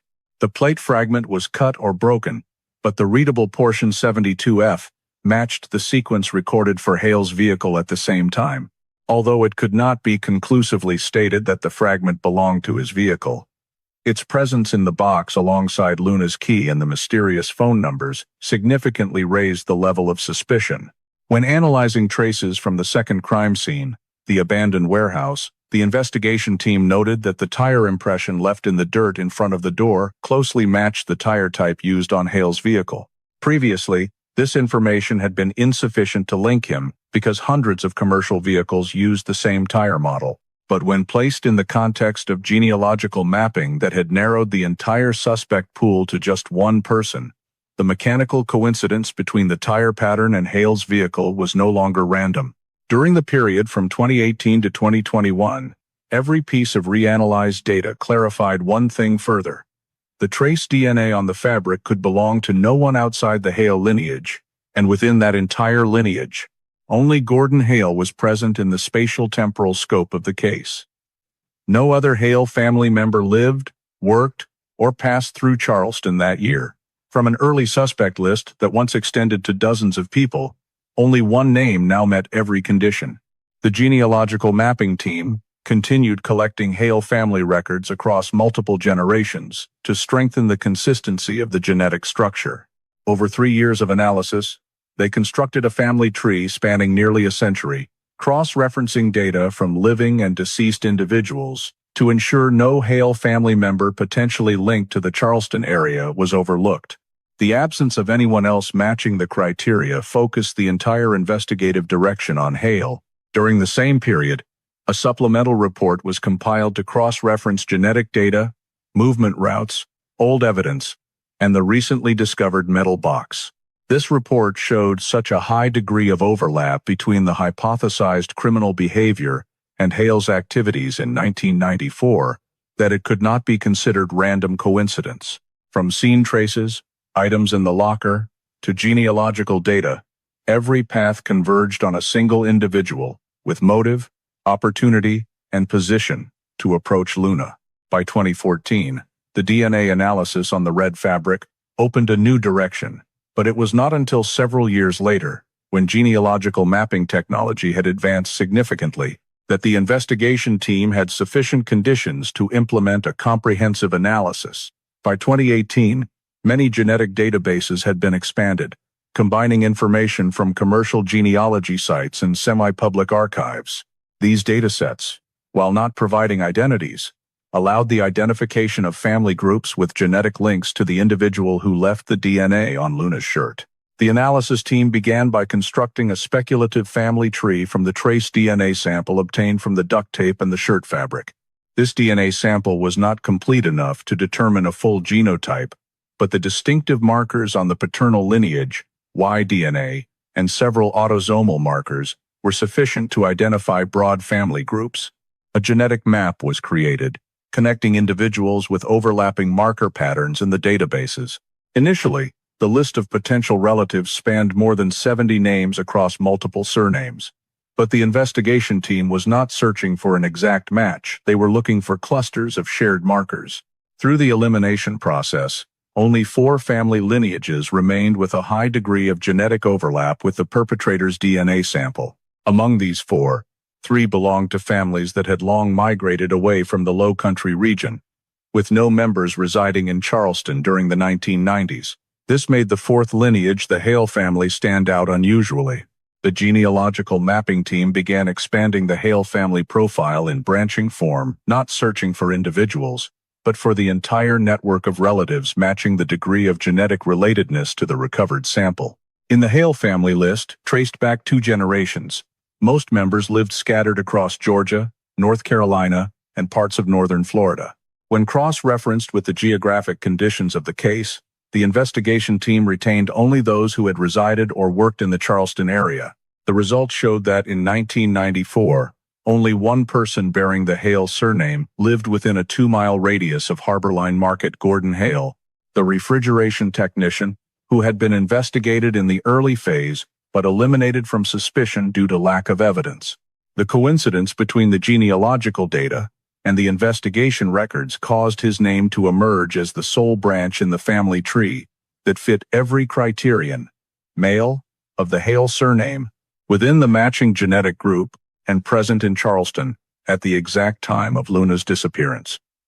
The analysis team continued checking subsidiary markers to confirm the level of genetic relatedness. The results showed a degree of similarity consistent with individuals from a close family branch, though not necessarily direct relatives. This further reinforced the assumption that the DNA sample belonged to someone within the Hale lineage, and in Charleston, only Gordon Hale remained. With sufficiently strong genealogical data, the investigation team returned to re-examine Hale's movement history, workplaces, and routes of appearance in 1994. Records from the refrigeration company at the time clearly showed that Hale worked at a facility a short distance from Harborline Market via the footpath behind the commercial area, the very route Luna commonly took after her shifts and the direction indicated by the struggle traces. Luna's habit of passing through this path made the possibility that she had seen Hale or encountered him unintentionally noteworthy.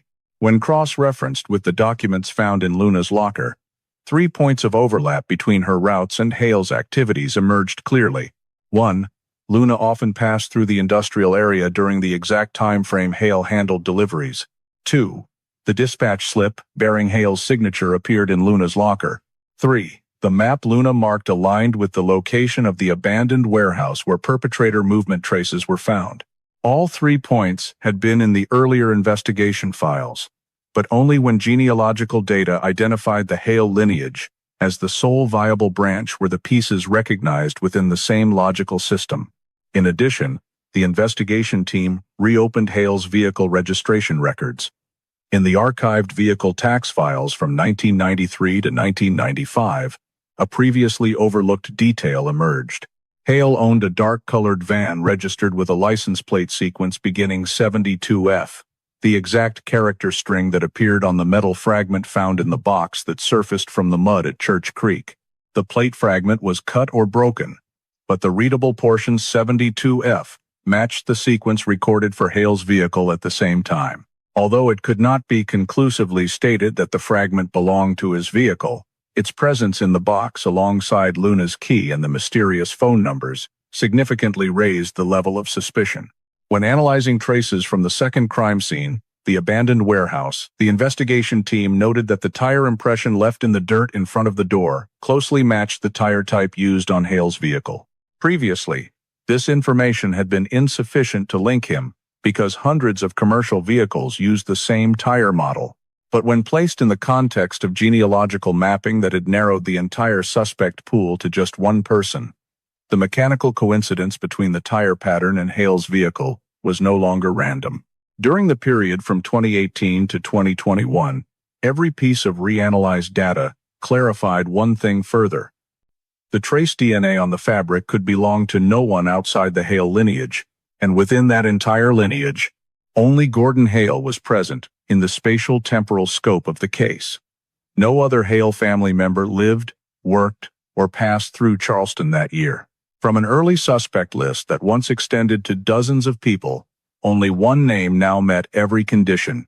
The genealogical mapping team continued collecting Hale family records across multiple generations to strengthen the consistency of the genetic structure. Over 3 years of analysis, they constructed a family tree spanning nearly a century, cross-referencing data from living and deceased individuals to ensure no Hale family member, potentially linked to the Charleston area, was overlooked. The absence of anyone else matching the criteria focused the entire investigative direction on Hale. During the same period, a supplemental report was compiled to cross-reference genetic data, movement routes, old evidence, and the recently discovered metal box. This report showed such a high degree of overlap between the hypothesized criminal behavior and Hale's activities in 1994 that it could not be considered random coincidence. From scene traces, items in the locker, to genealogical data, every path converged on a single individual with motive, opportunity, and position to approach Luna. After the genealogical analyses pinpointed the Hale lineage as the only match, the investigation team focused entirely on the mechanical traces that had previously been considered insufficiently weighty. The tire impression recovered near the Church Creek bank was the first piece of evidence re-examined.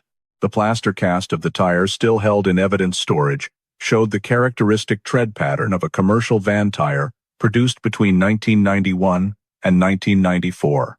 The large outer grooves, smaller inner grooves, and symmetrical clustering were standard for light cargo vans, providing enhanced grip on damp ground. When compared to Hale's registered vehicle information, every specification matched: model year, tire type, wheelbase size, and tread wear pattern. The investigation team examined further by placing the tire cast alongside technical data from the manufacturer. They found the tread width nearly identical. Even the position where the tire created deeper compression on the outer edge, a sign of heavier rear loading, aligned with Hale's van, which had additional tool racks for maintenance equipment.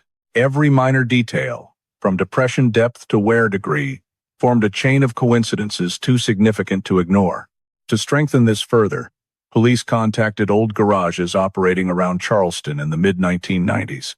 At one garage on Savannah Highway, an old handwritten record was located.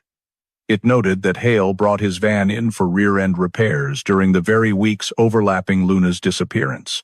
The description clearly stated, slight rear frame bend, loose license plate frame, owner wanted it back same day, no insurance used. The mechanic from back then still remembered the vehicle, because the license plate at the time was chipped, missing the final characters and only readable as 72F. This matched exactly the form of the plate fragment found in the box pushed up from the Church Creek mud by the storm. When the metal fragment was brought into the forensics lab, technicians measured edge dimensions, screw hole positions, and corner curvature. Comparison with simulated 1990s early van license plates showed near-perfect similarity. Additionally, the broken edge of the plate fragment retained abrasion marks, as though it had been struck hard against a metal frame during a rear-end impact. This detail aligned unusually well with the garage note about slight rear frame bend. When the tire cast, plate fragment, and repair timeline were placed side by side, the investigation team saw a clear connection.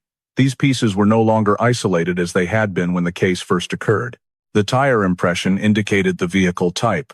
The garage record proved Hale's vehicle had rear issues during the critical time window, and the plate fragment bearing characters matching Hale's registration appeared in the deliberately concealed metal box. From the tire marks leading toward the water's edge to the metal imprint in the box, everything connected through the same chain of characteristics belonging to Hale's van. In parallel, the investigation team continued analyzing traces at the abandoned warehouse. The compression groove in the dirt in front of the warehouse door showed the vehicle had stopped for a very short time but with stronger compression at the rear. The vehicle was angled at 12 degrees, an angle commonly seen in drivers accustomed to parking vans with heavier rear loads. Notably, the tire wear pattern at the warehouse matched the one at Church Creek, though not deeply enough for absolute comparison. Still, this was a significant match, as that specific wear pattern was uncommon in passenger vehicles and mostly appeared on repair or light cargo vans. The investigation team also retrieved Hale's vehicle tax records. Old archive documents confirmed he had registered a dark-colored van with a plate sequence starting 72F. This vehicle no longer appeared in records after 1995. Its disappearance right after Luna's disappearance raised further suspicion that the vehicle may have been transferred, dismantled, or scrapped before authorities could trace it. Although the vehicle itself was never located for direct inspection, the tax records and garage history provided enough data to confirm the vehicle's existence and its abnormal repair condition at the key time point. During evidence collection, the investigation team uncovered additional supporting details. In 1994, the area behind Harborline Market had soft soil after summer rains. Local residents had noted that many commercial vehicles passing through often left deep ruts in the muddy ground. When compared to the scene tire cast, the rut depth matched a vehicle carrying a load equivalent to Hale's. Even the rear wheel spacing aligned with the 1991 to 1994 model specifications. Linking all this information created a detailed picture of the van's presence. It appeared near the scene where Luna was restrained, stopped at the abandoned warehouse where drag groups were found, and finally left tire marks at the Church Creek edge, precisely where evidence surfaced years later after the storm. Each location held a piece of the transportation image, and when connected, they formed a unified movement path.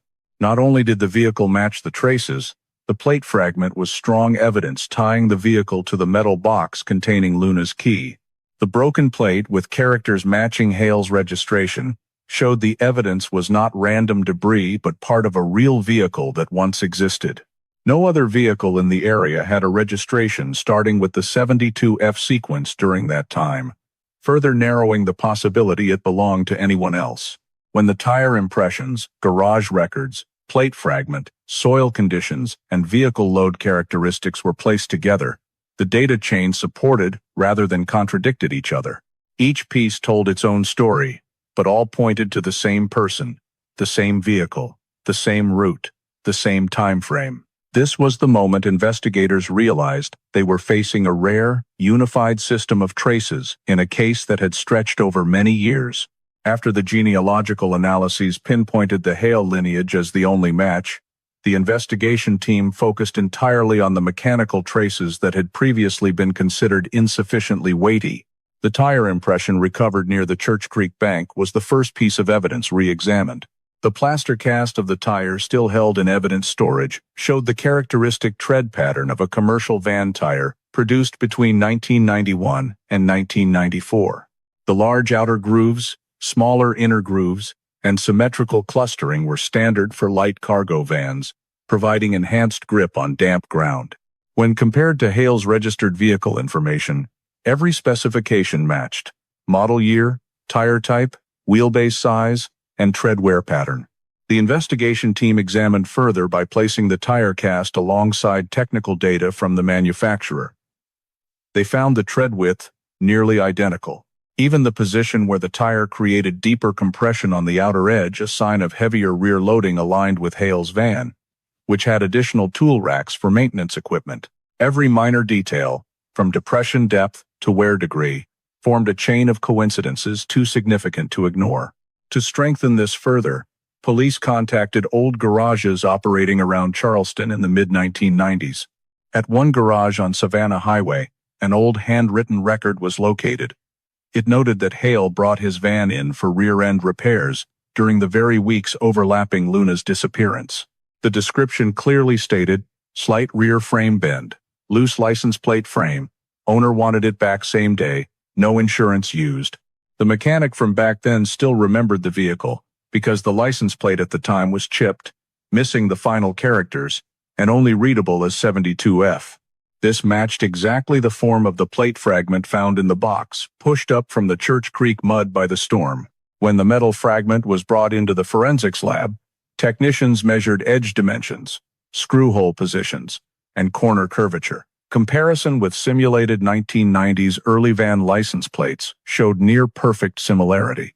Additionally, the broken edge of the plate fragment retained abrasion marks, as though it had been struck hard against a metal frame during a rear-end impact. This detail aligned unusually well with the garage note about slight rear frame bend. When the tire cast, plate fragment, and repair timeline were placed side by side, the investigation team saw a clear connection. These pieces were no longer isolated as they had been when the case first occurred. The tire impression indicated the vehicle type. The garage record proved Hale's vehicle had rear issues during the critical time window, and the plate fragment bearing characters matching Hale's registration appeared in the deliberately concealed metal box. From the tire marks leading toward the water's edge to the metal imprint in the box, everything connected through the same chain of characteristics belonging to Hale's van. In parallel, the investigation team continued analyzing traces at the abandoned warehouse. The compression groove in the dirt in front of the warehouse door showed the vehicle had stopped for a very short time but with stronger compression at the rear. The vehicle was angled at 12 degrees, an angle commonly seen in drivers accustomed to parking vans with heavier rear loads. Notably, the tire wear pattern at the warehouse matched the one at Church Creek, though not deeply enough for absolute comparison. Still, this was a significant match, as that specific wear pattern was uncommon in passenger vehicles and mostly appeared on repair or light cargo vans. The investigation team also retrieved Hale's vehicle tax records. Old archive documents confirmed he had registered a dark-colored van with a plate sequence starting 72F. This vehicle no longer appeared in records after 1995. Its disappearance right after Luna's disappearance raised further suspicion that the vehicle may have been transferred, dismantled, or scrapped before authorities could trace it. Although the vehicle itself was never located for direct inspection, The tax records and garage history provided enough data to confirm the vehicle's existence and its abnormal repair condition at the key time point. During evidence collection, the investigation team uncovered additional supporting details. In 1994, the area behind Harborline Market had soft soil after summer rains. Local residents had noted that many commercial vehicles passing through often left deep ruts in the muddy ground. When compared to the scene tire cast, the rut depth matched a vehicle carrying a load equivalent to Hale's. Even the rear wheel spacing aligned with the 1991 to 1994 model specifications. Linking all this information created a detailed picture of the van's presence. It appeared near the scene where Luna was restrained, stopped at the abandoned warehouse where drag grooves were found, and finally left tire marks at the Church Creek edge, precisely where evidence surfaced years later after the storm. Each location held a piece of the transportation image, and when connected, they formed a unified movement path. Not only did the vehicle match the traces, the plate fragment was strong evidence tying the vehicle to the metal box containing Luna's key. The broken plate with characters matching Hale's registration showed the evidence was not random debris but part of a real vehicle that once existed. No other vehicle in the area had a registration starting with the 72F sequence during that time, further narrowing the possibility it belonged to anyone else. When the tire impressions, garage records, plate fragment, soil conditions, and vehicle load characteristics were placed together, the data chains supported rather than contradicted each other. Each piece told its own story, but all pointed to the same person, the same vehicle, the same route, the same time frame. This was the moment investigators realized they were facing a rare, unified system of traces in a case that had stretched over many years. With the genealogical analyses pointing solely to the Hale lineage, the investigation team focused completely on the mechanical traces that had previously been deemed insufficiently weighty. The tire impression recovered near the Church Creek bank was the first evidence re-examined. The plaster cast of the tire still held in evidence storage showed the characteristic tread pattern of a commercial van tire produced between 1991 and 1994. The large outer grooves, smaller inner grooves, and symmetrical clustering were standard for light cargo vans, providing enhanced grip on damp ground. When compared to Hale's registered vehicle information, every specification matched. Model year, tire type, wheelbase size, and tread wear pattern. The investigation team examined further by placing the tire cast alongside technical data from the manufacturer. They found the tread width nearly identical. Even the position where the tire created deeper compression on the outer edge, a sign of heavier rear loading, aligned with Hale's van, which had additional tool racks for maintenance equipment. Every minor detail, from depression depth to wear degree, formed a chain of coincidences too significant to ignore. To strengthen this further, police contacted old garages operating around Charleston in the mid-1990s. At one garage on Savannah Highway, an old handwritten record was located. It noted that Hale brought his van in for rear-end repairs during the very weeks overlapping Luna's disappearance. The description clearly stated, slight rear frame bend, loose license plate frame, owner wanted it back same day, no insurance used. The mechanic from back then still remembered the vehicle because the license plate at the time was chipped, missing the final characters and only readable as 72F. This matched exactly the form of the plate fragment found in the box pushed up from the Church Creek mud by the storm. When the metal fragment was brought into the forensics lab, technicians measured edge dimensions, screw hole positions, and corner curvature. Comparison with simulated 1990s early van license plates showed near-perfect similarity. Additionally, the broken edge of the plate fragment retained abrasion marks, as though it had been struck hard against a metal frame during a rear-end impact. This detail aligned unusually well with the garage note about slight rear frame bend. When the tire cast, plate fragment, and repair timeline were placed side by side, the investigation team saw a clear connection. These pieces were no longer isolated as they had been when the case first occurred. The tire impression indicated the vehicle type. The garage record proved Hale's vehicle had rear issues during the critical time window, and the plate fragment bearing characters, matching Hale's registration, appeared in the deliberately concealed metal box. From the tire marks leading toward the water's edge to the metal imprint in the box, everything connected through the same chain of characteristics belonging to Hale's van. In parallel, the investigation team continued analyzing traces at the abandoned warehouse. The compression groove in the dirt in front of the warehouse door showed the vehicle had stopped for a very short time but with stronger compression at the rear. The vehicle was angled at 12 degrees, an angle commonly seen in drivers accustomed to parking vans with heavier rear loads. Notably, the tire wear pattern at the warehouse matched the one at Church Creek, though not deeply enough for absolute comparison. Still, this was a significant match, as that specific wear pattern was uncommon in passenger vehicles and mostly appeared on repair or light cargo vans.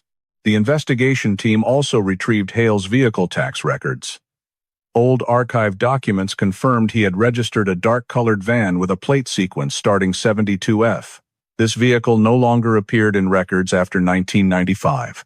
Its disappearance right after Luna's disappearance raised further suspicion that the vehicle may have been transferred, dismantled, or scrapped before authorities could trace it. Although the vehicle itself was never located for direct inspection, the tax records and garage history provided enough data to confirm the vehicle's existence and its abnormal repair condition at the key time point. During evidence collection, the investigation team uncovered additional supporting details. In 1994, the area behind Harborline Market had soft soil after summer rains. Local residents had noted that many commercial vehicles passing through often left deep ruts in the muddy ground. When compared to the scene tire cast, the rut depth matched a vehicle carrying a load equivalent to Hale's. Even the rear wheel spacing aligned with the 1991 to 1994 model specifications. Linking all this information created a detailed picture of the van's presence. It appeared near the scene where Luna was restrained, stopped at the abandoned warehouse where drag grooves were found, and finally left tire marks at the Church Creek edge, precisely where evidence surfaced years later after the storm. Each location held a piece of the transportation image, and when connected, they formed a unified movement path. Not only did the vehicle match the traces, the plate fragment was strong evidence tying the vehicle to the metal box containing Luna's key.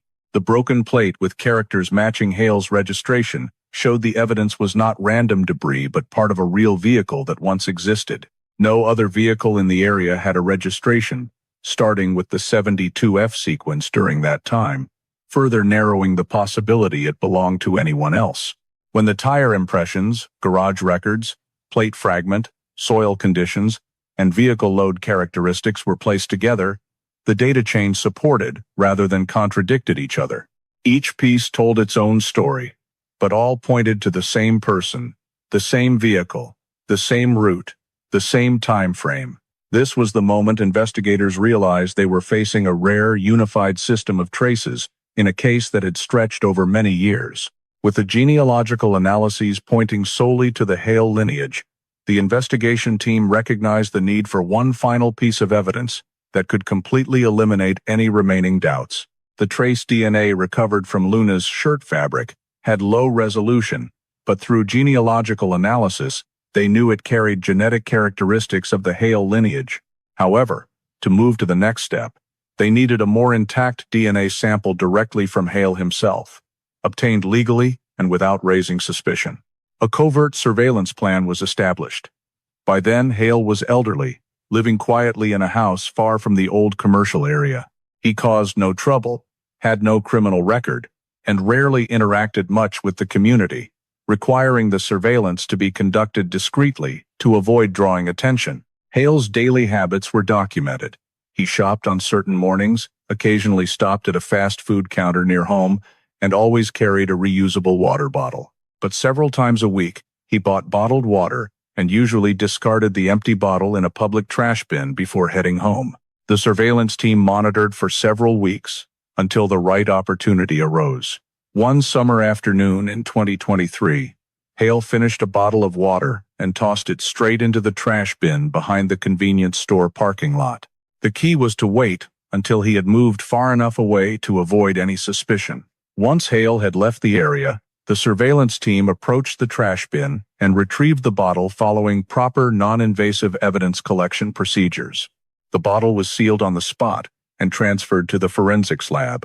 When the forensics lab extracted epithelial cells adhering to the bottle's rim, they conducted a preliminary comparison with the marker sequence previously analyzed from the red fabric. Even after the first round of analysis, the similarity was immediately evident. A full STR test was performed immediately afterward, along with additional subsidiary markers to rule out any cross-contamination. The final results showed the DNA from the water bottle matched the trace DNA from the duct tape and Luna's shirt fabric at 99.98%. This was near absolute match level for a case spanning decades, especially given that the original trace DNA consisted only of aged epithelial cells.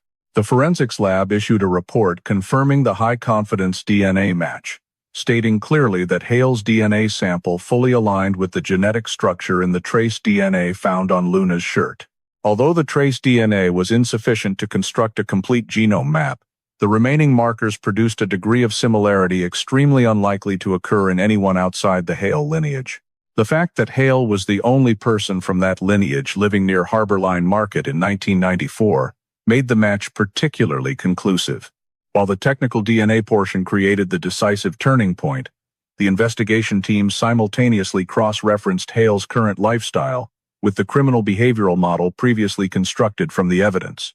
Hale still maintained habits of traveling routes similar to those he used in the 1990s, even though he no longer had work-related reasons to pass through those areas.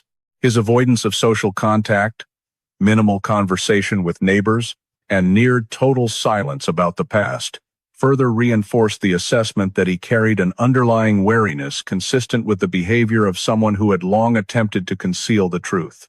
The behavioral analysis team noted another coincidence. Hale always chose low-light areas for parking, even in well-lit lots. This mirrored the movement pattern identified from the 1994 scene from the dark spot behind Harborline Market to the abandoned warehouse. These habits of avoiding strong light could not stand alone as independent evidence, but when placed alongside the DNA, tire impressions, and plate fragment, they became a significant piece in the psychological picture.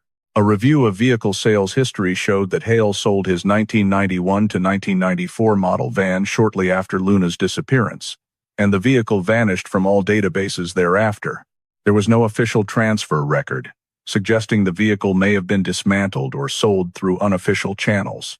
This aligned with the broken plate and the metal fragment found in the deliberately chemically treated metal box. The investigation team compiled a comprehensive dossier, placing the matching DNA beside the tire impressions, repair timeline, refrigeration dispatch slip in Luna's locker, work schedules, and routes of both individuals. When these data layers were combined, no element contradicted another. The DNA linked to the trace sample, the trace sample linked to the scene evidence, the scene evidence linked to the tire impressions, the tire impressions linked to the van Hale once drove, the van linked to the plate fragment, and the plate fragment linked to the metal box hidden at Church Creek. The DNA trap from the water bottle became the element that provided the certainty investigators had sought for many years. Every other trace showed possibility, but the DNA sample from the bottle allowed confirmation of one fact. The person who left DNA on Luna's shirt was Hale. This became the core element for the investigation team to draft the arrest warrant application. Legal requirements were carefully reviewed to ensure all data was admissible and free of any points that could lead to rejection of the warrant. Before submitting the dossier, police established an approach plan for Hale. The plan required surveillance teams to position discreetly around the area where Hale lived, avoiding any noticeable changes in his surroundings. Officers were assigned to control traffic in the nearby area to ensure Hale did not leave his home while the arrest warrant dossier was under review. The DNA dossier, combined with the full set of mechanical and behavioral evidence, became the documentation that allowed the warrant application to proceed without obstacle. From the moment the DNA trap succeeded, every preparation step aimed at approaching Hale safely, precisely, and without giving him any opportunity to destroy any remaining items in his home. When the DNA data, tire impressions, license plate fragment, and items from the locker came together into a coherent chain, the investigation team proceeded to reconstruct in detail the full sequence of criminal behavior that Hale may have carried out at the time of Luna's disappearance. Hale's work records, shift locations, movement habits, and mechanical evidence all showed that Hale did not target Luna impulsively. Every indication pointed to a certain level of preparation, beginning several days before the crime occurred. In the final 3 days before Luna disappeared, Hale was repeatedly present around Harbor Line Market during time frames that did not overlap with his work shifts. This information was drawn from accounts of some former employees and from leftover internal notes at the refrigeration facility.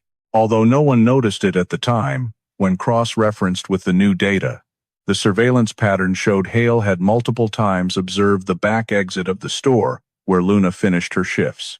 This repetition was sufficient to indicate he was determining the timing of when Luna left work, as well as the routes she typically chose when walking. The refrigeration dispatch slip found in Luna's locker became the pivotal point. If Luna had accidentally picked up a document containing information related to Hale's shady activities, he would have viewed her as someone who could endanger his position at the refrigeration facility. A blackmail motive also emerged from here. Hale may have believed that by approaching Luna first, he could pressure her to return the papers or keep her silent through threats. However, the unexpected element that night caused everything to spiral beyond his initial intent. From studying the scene traces, the investigation team reconstructed Hale's approach behavior. He waited for Luna in the dark pocket that the cameras did not cover, right against the back wall of Harbor Line Market. This was the only position where Luna stepped into an area lacking light, before continuing along the footpath toward Church Creek.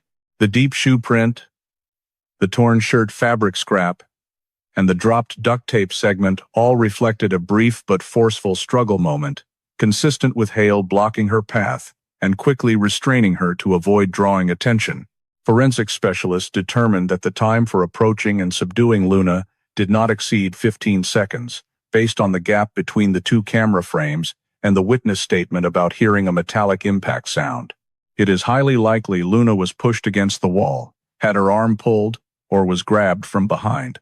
The trace DNA of Hale adhering to the shirt fabric was the first physical imprint of this restraint.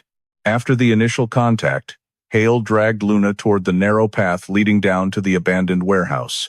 The extended drag grooves on the ground clearly showed strong pulling force, at times intermittent and at times deeply embedded due to Luna's resistance. The grass flattened in the direction of movement indicated Luna did not completely lose her ability to resist. However, Hale used industrial duct tape, the type found at the scene, to prevent Luna from screaming or moving freely. Hale's dark-colored van was waiting ready at the concealed corner beside the footpath, exactly at the position where the tire compression mark matched the model year of his vehicle. From the traces left behind, it could be seen that Hale lifted or pushed Luna into the vehicle from a low position, proving he had to exert considerable force. Lifting the victim into the vehicle at that spot also aligned with investigators' assessment that Hale had chosen a location with obscured terrain to avoid the risk of being seen by others. After getting Luna into the van, Hale quickly drove to the abandoned warehouse. This was an important location because all traces indicated it was used as a temporary holding point rather than the site of lethal harm. The torn burlap sack, stretched drawstrings, and drag grooves inside the warehouse clearly showed a struggle took place there. Luna resisted fiercely, causing the sack to tear and the drawstrings to stretch. The positioning of the evidence at the right corner wall of the warehouse showed Luna was placed on the ground before Hale attempted to secure her again. One noteworthy point is that the tire compression mark in front of the warehouse door indicated Hale stopped only very briefly. This may reflect a state of panic or fear of being discovered. Luna may have tried to remove the duct tape or escape the drawstrings, forcing Hale to act faster than planned. The struggle traces inside the warehouse became physical proof that Luna did not submit easily.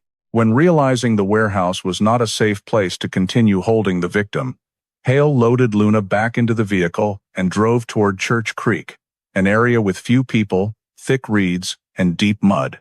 This was where the tire impressions appeared most frequently, and also where the metal box surfaced many years later. The path leading into this area was narrow enough to force the van to slow down, causing the tire impressions to sink deeper. At the water's edge, drag grooves appeared once more, showing the process of moving the victim from the vehicle down to the muddy bank. But the crucial discovery lay in the overlapping footprints nearby. Smaller, lighter footprints veered toward the drier shore, while larger footprints matching Hale's shoe size were pressed right at the edge of the deep mud. Experts reconstructed the scenario. Upon exiting the vehicle, Luna had broken free from the drawstrings or sack and attempted to flee toward solid ground, but Hale caught up and strangled her amid the chaos. The displaced grass, the unusually compressed soil patch, and several scattered small fiber fragments all fit the final struggle. The male epithelial cells identified on Luna's shirt also reflected extremely close contact, typically occurring when the perpetrator holds the victim from behind. Hale, who had no prior record of violence, may not have prepared to handle a situation where Luna broke free. The strangulation may not have been part of the initial blackmail plan, but the panic and Luna's strong resistance caused the situation to spiral out of control. After Luna collapsed, Hale dragged the body down into the deep mud of Church Creek, an area that only exposed its surface layer when water levels dropped extremely low. This location had the characteristic of thick, difficult-to-search mud, providing conditions for him to conceal the body without needing to dig or create large traces. Many years later, some items he had hidden with the body or that were carried by water movement surfaced, including the metal box that once contained the locker key, the license plate fragment, and other small objects. Choosing the deep mud area not only helped Hale erase traces but also fit the terrain knowledge of someone who had worked in the nearby industrial zone. He knew well that the Church Creek area was marshy and hard to access, especially during high tide. This explained why, for many years, no signs were found despite multiple search efforts. Reconstructing the entire behavioral sequence showed that Hale was not an impulsive actor, but someone with initial calculation, blackmail, or forcing Luna to stay silent, but the constantly changing situation caused him to act with increasing 64, desperation, and violence.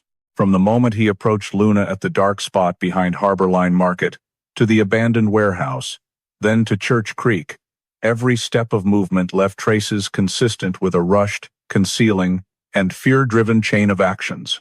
After the DNA results from the water bottle matched the trace DNA on Luna's shirt fabric at 99.98%, the arrest warrant application was finalized and submitted to the federal judge within the same week. Every legal basis was clearly presented in the dossier. The matching DNA chain, tire impressions consistent with the model year of Hale's vehicle, the license plate fragment found in the metal box matching the character sequence of his plate, the refrigeration dispatch slip bearing Hale's signature located in Luna's locker, along with the reconstructed behavior showing Hale's presence at all 3 points, the location where Luna was restrained, the abandoned warehouse, and Church Creek. Once the judge signed the warrant, a special task force was deployed that very night to ensure Hale had no time to destroy any remaining documents in his home. On the morning of the arrest, Hale left his house as usual to get into his vehicle.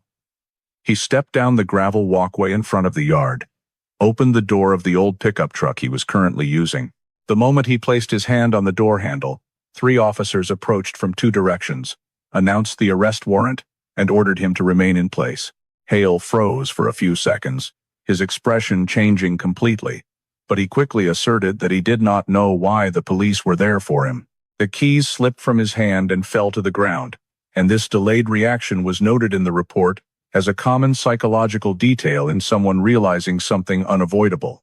Hale's house was searched within the exact scope of the search warrant. In a small workspace behind the kitchen, police found an old file folder inside a wooden box. The box had no lock, but was stored behind a tool cabinet. Inside was a detailed map of the Church Creek area, marked with 3 small X's. The positions of the 3 X's matched exactly the 3 zones where search teams had once combed the scene in the early years following Luna's disappearance. 2 of them lay along the muddy route where tire impressions were first discovered, and the third was precisely on the mud patch where the metal box had been found in 2011. The moment the map was discovered, investigators standing nearby could not view it as mere coincidence. The 3 marked positions were not public areas or easily recognizable spots. They only held meaning when connected to the perpetrator's movement chain and the search efforts for Luna in the months after the case occurred. This showed that Hale had continued to monitor developments in the investigation for a long time, or at the very least he knew exactly which key areas could lead police to find traces. In the kitchen cabinet, police recovered several items possibly related to previous vehicle repairs: an old bent metal frame, 2 corroded screws, and a very faded garage receipt on which the name Hale was still legible. These items alone were not conclusive, but when placed alongside the tire impressions and license plate fragment, they created a significant consistency with the history of the van Hale once used. When questioned on the spot, Hale denied everything. He claimed the map was something he had picked up while cleaning out old items, and the 3 X's had already been there beforehand. When police asked where he had picked up the map, his answers were contradictory. At one point he said from a garage, then from an old warehouse, and later that the map belonged to a neighbor. When asked for the neighbor's name, he could not provide one. The continuous contradictions led the report to note high likelihood of concealing the map's origin. In the living room, police found an additional tin box containing old financial documents. There were no sensitive materials inside, but wedged tightly against the wall behind the box was an old nylon drawstring. Preliminary examination at the scene showed the material matched the type recovered at the abandoned warehouse in 1994. Although the drawstring no longer carried DNA value after many decades, the nylon composition and the way the end was cut were very similar to the old sample. This became one of the supporting discoveries for the behavioral model the investigation team had reconstructed. While police continued to seize documents, Hale was taken to the station for questioning. He sat upright, maintaining an appearance of forced calm, but many details in his account continued to mismatch the actual records. He said that in 1994 he rarely passed through Harborline Market, yet his work records clearly showed multiple instances when he had to handle deliveries near that area during the exact time frame matching Luna's shift end. He said he never owned a van from 1991 to 1994, but vehicle tax records proved the opposite. He said he had never been to the abandoned warehouse. Yet he himself had signed maintenance logs for the steel door system in the industrial zone during the year Luna vanished. Hale's statements did not collapse immediately, but the unexplainable gaps and contradictory answers created an unstable structure. Every denial he made was countered by specific evidence: tire impressions, license plate, the metal box containing Luna's belongings, the Church Creek map, nylon drawstring, and the matching DNA. Each piece was added to the supplemental investigation report, forming a solid block of argument to proceed with prosecution. With the arrest warrant executed, the map seized, and the DNA confirmed, police continued to finalize the dossier by cross-referencing all evidence with the reconstructed movement path from the scenes. No detail in Hale's statements was strong enough to refute the data chain. On the contrary, the more he was questioned, the more discrepancies emerged, making the accusatory dossier increasingly tight. In the first several hours of interrogation, Hale repeatedly denied any involvement. He maintained an even tone, saying the Church Creek map was not his, that he did not know why his DNA appeared on Luna's shirt. But when investigators placed the matching DNA report and the map with the 3 X's right in front of him, while reading back each of his contradictions, that calm demeanor began to change. The silence lasted longer than usual.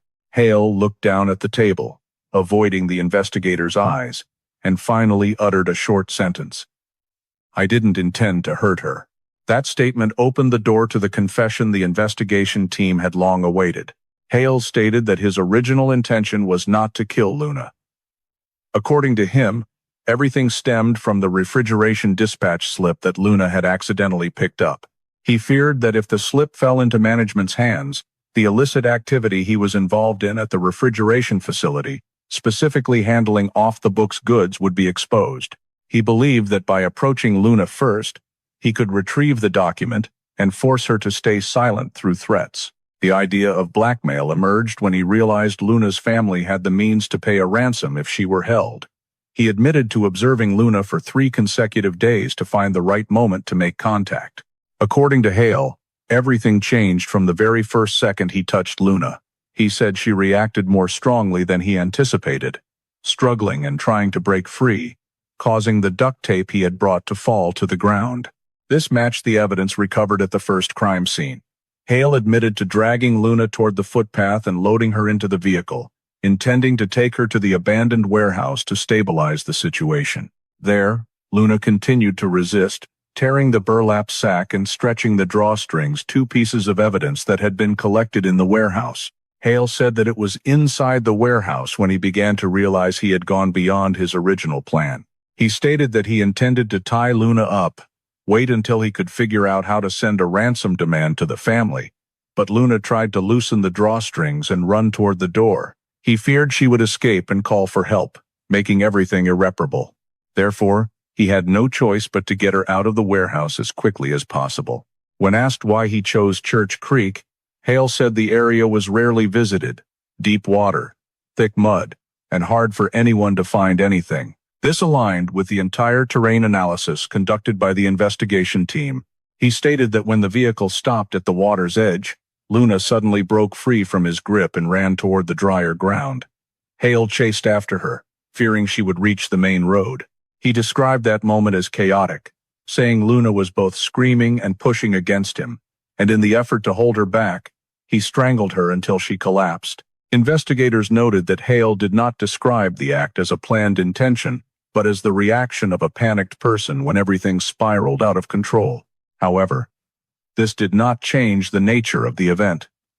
Luna was killed by the very person trying to cover up his wrongdoing. Hale continued to state that after Luna collapsed, he immediately dragged the body down into the deepest mud. He said he chose a spot where he knew the rising tide would cover the entire surface, burying all traces. This explained why, for many years, official search efforts found nothing. Hale added that he did not dig because there was no need to dig. The mud there would swallow everything. When investigators asked Hale if he ever returned to the scene, he nodded. He admitted to going back to the Church Creek area 3 times in 1994.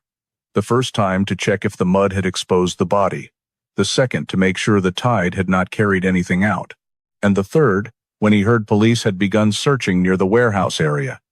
Each time he returned, he parked in a position where he could observe the water's edge without approaching closely.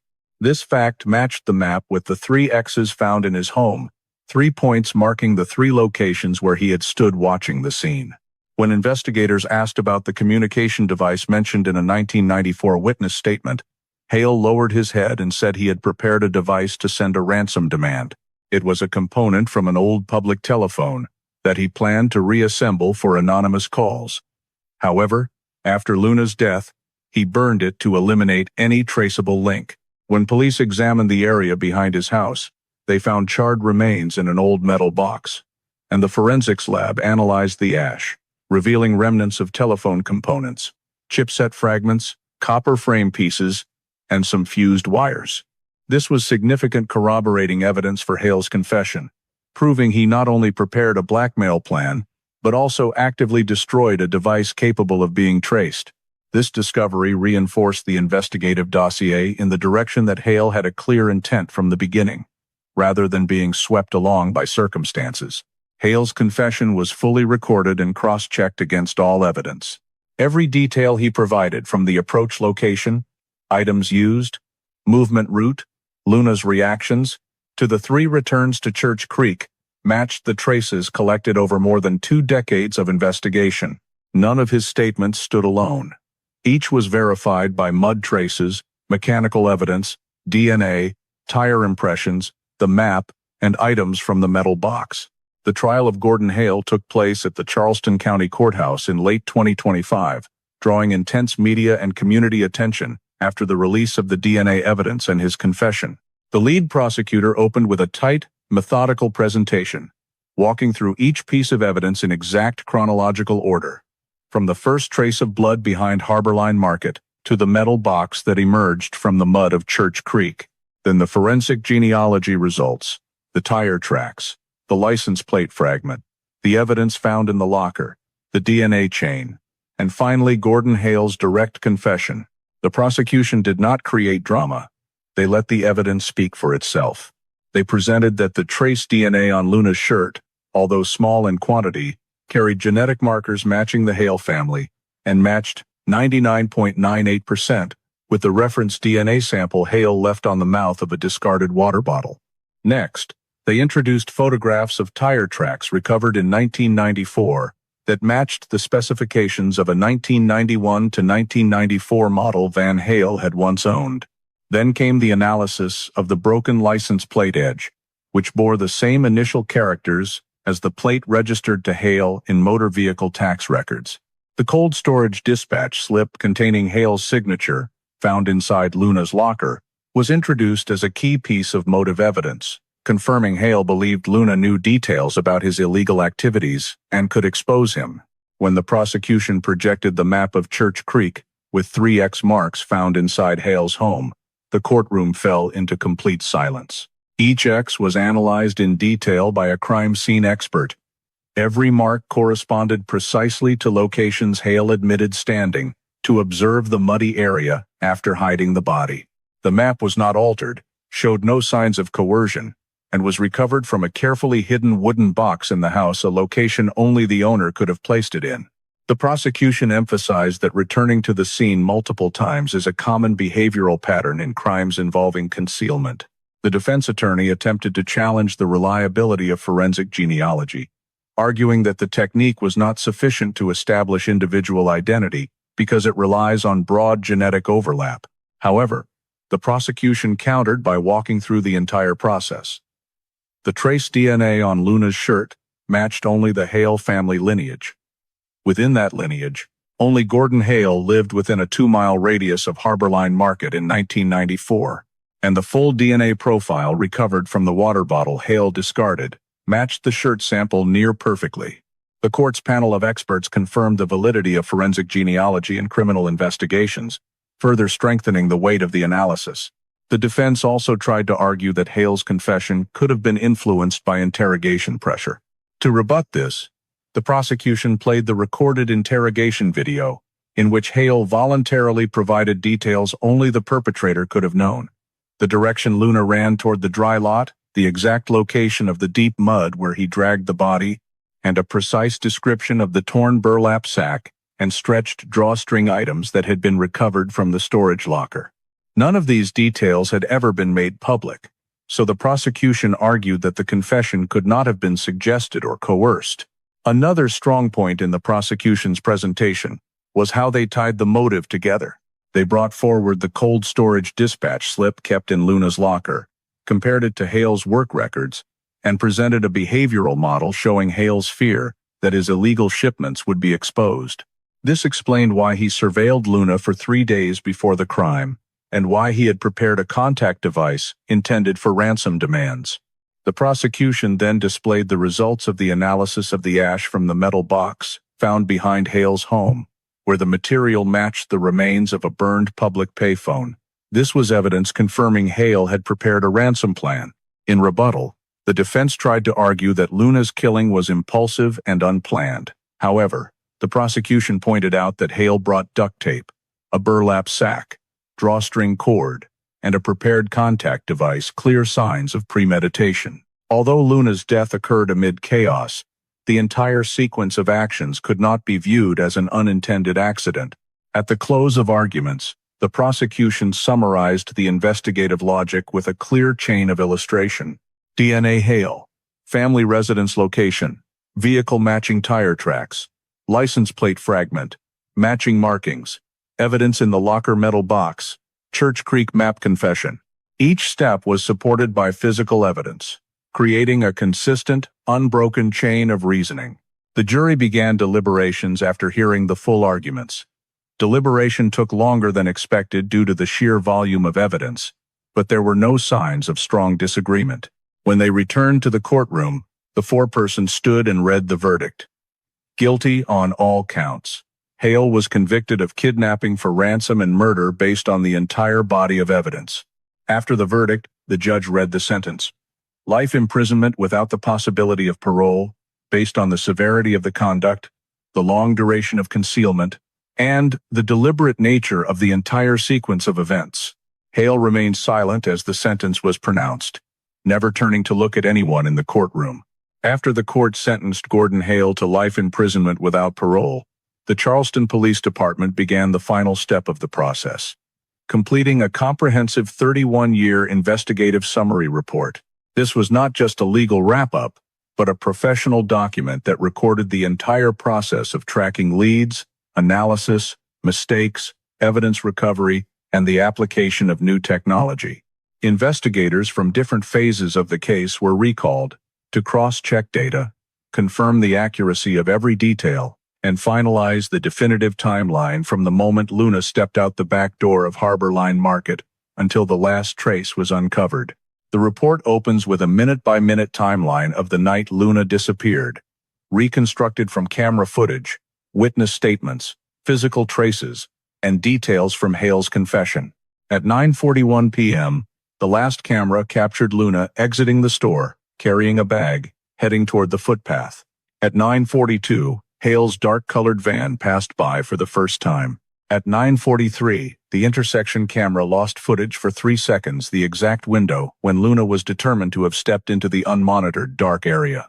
Between 9:43 and 9:44, a witness heard metallic impact sounds. At 9:45, drag marks leading away from the area were determined to have occurred within this time frame. At 9:47, Hale's van was recorded by traffic camera leaving the market area. Next, the timeline reconstructs the journey to the abandoned warehouse. At 9:51, the van was identified passing the old railroad crossing. At 9:54, tire marks at the warehouse door indicated a very brief stop. Between 9:54 and 9:58, signs of a struggle inside the warehouse occurred during this 4-minute window.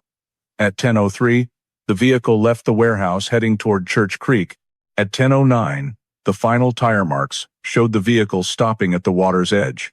Between 10:10 and 10:12, the dry lot area recorded overlapping footprints consistent with Hale's description of the final struggle. Every timestamp was aligned with real evidence, creating the most complete timeline since the case was opened. The report also delves deeply into why the case took decades to solve. The first section addresses DNA technology. In 1994, DNA analysis required fresh samples with sufficient cell quantity. The trace DNA from fibers on Luna's shirt did not meet the standards of that era. For nearly 2 decades, technology could not extract a clear genetic profile from such a small sample.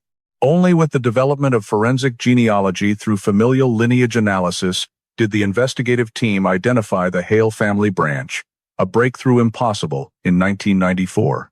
The second part of the report addresses evidence storage issues. A misclassification error placed the duct tape and Luna's hair sample in a low-priority category, so they were not re-examined for many years. When the evidence locker was audited in the early 2000s, the team realized overlooked leads might exist. Lack of synchronization between divisions during that period delayed evidence review compared to modern protocols. Another critical section covers misleading information, particularly the anonymous call at the end of 1994 claiming Luna was still alive. This call diverted resources to neighboring states, delaying deeper focus on the Church Creek area later proven to be the actual crime scene. The report analyzes that without this call, search teams would likely have concentrated more intensely on the deep mud area from the beginning, although it is uncertain whether the technology of the time would have detected items buried in the mud. Additionally, the report describes obstacles in verifying the vehicle. Although the tire impressions at the scene matched the model Hale owned, this was insufficient for conclusion because hundreds of commercial vans in the Charleston area used the same tire type during the 90s. The absence of a license plate, lack of modern traffic cameras, and no information about Hale's vehicle repairs delayed that investigative avenue for years. The subsequent analysis section focuses on implications from Hale's confession. Legal documents clearly state that Hale admitted to abducting Luna for ransom purposes but never contacted the family because Luna resisted and fled, leading to her death amid chaos. This establishes the criminal nature of the case. Luna's death occurred while Hale was committing kidnapping for ransom, a factor that led the court to impose the maximum severity charge. The recorded statements also show Hale's premeditation. He carried duct tape, drawstring cord, a burlap sack, and a contact device. This confirms the ransom intent existed from the start, even though events spiraled beyond his plan and made the situation far worse. A dedicated section records the impact of tides, mud, and Church Creek terrain. The area's mud depth varies daily, and tidal shifts can bury or expose objects at different times. This explains why the metal box surfaced after the 2011 storm, while other items remained completely lost. The report concludes that the unique terrain prevented early searches from detecting traces. After analyzing all data, the official file records that Luna died during Hale's commission of kidnapping for ransom. This legal conclusion aligns with the court's verdict. No evidence indicates Luna was harmed by anyone else or that any circumstances existed outside Hale's actions. All data, DNA, physical evidence, statements, travel routes, and material traces lead solely to him. Upon completion, the Charleston Police Department placed the case in the National Significant Case Archive. A hundreds of pages professional document was distributed to police academies and circulated as a textbook example of long-term evidence management, forensic genealogy application, and behavioral reconstruction after decades. The file emphasizes that despite years of deadlock, overlooked evidence, and insufficient technology, persistence and advances in forensic science ultimately reconnected the seemingly disconnected pieces. The case closure document records the completion date, October 14, 2025. From that point, the Luna case was officially classified as a solved cold case after 31 years of haunting investigators. From the 31-year Luna case, Americans today can draw a profound lesson about personal vigilance, community responsibility, and the role of science in safeguarding justice. Luna vanished in a single camera blind spot behind Harborline Market, a tiny gap in surveillance that someone like Hale could exploit. This detail reflects reality in many American cities today. Poorly lit areas, stretches of road where workers must walk alone after shifts, and the complacency of thinking, "I'm only walking a few minutes. I'll be fine." The story reminds us that personal safety begins with recognizing the smallest risks in familiar environments. The case also highlights the importance of evidence, storage, and preservation. The fibers from Luna's shirt, the license plate fragment 72F, the tire impressions pressed into mud, all seem disjointed, but when preserved across decades, they became the keys that unlocked the truth. This is a reminder that the U.S. justice system must continue investing in forensic technology, because the truth sometimes does not disappear. It simply waits for the right moment to be seen. Above all, the case reflects the value of persistence. From the storage clerk who discovered the metal box in 2011, to the genealogy experts who analyzed the DNA in 2021, every small individual within that vast system contributed to placing Luna correctly in the history of justice. It is a reminder that in a complex society, every right action, no matter how small, can create a protective ripple across the community. If you're interested in journeys to uncover the truth like Luna's case, please hit subscribe so you don't miss any story. Thank you for watching, and see you in the next video, where we continue diving deep into mysteries solved after decades.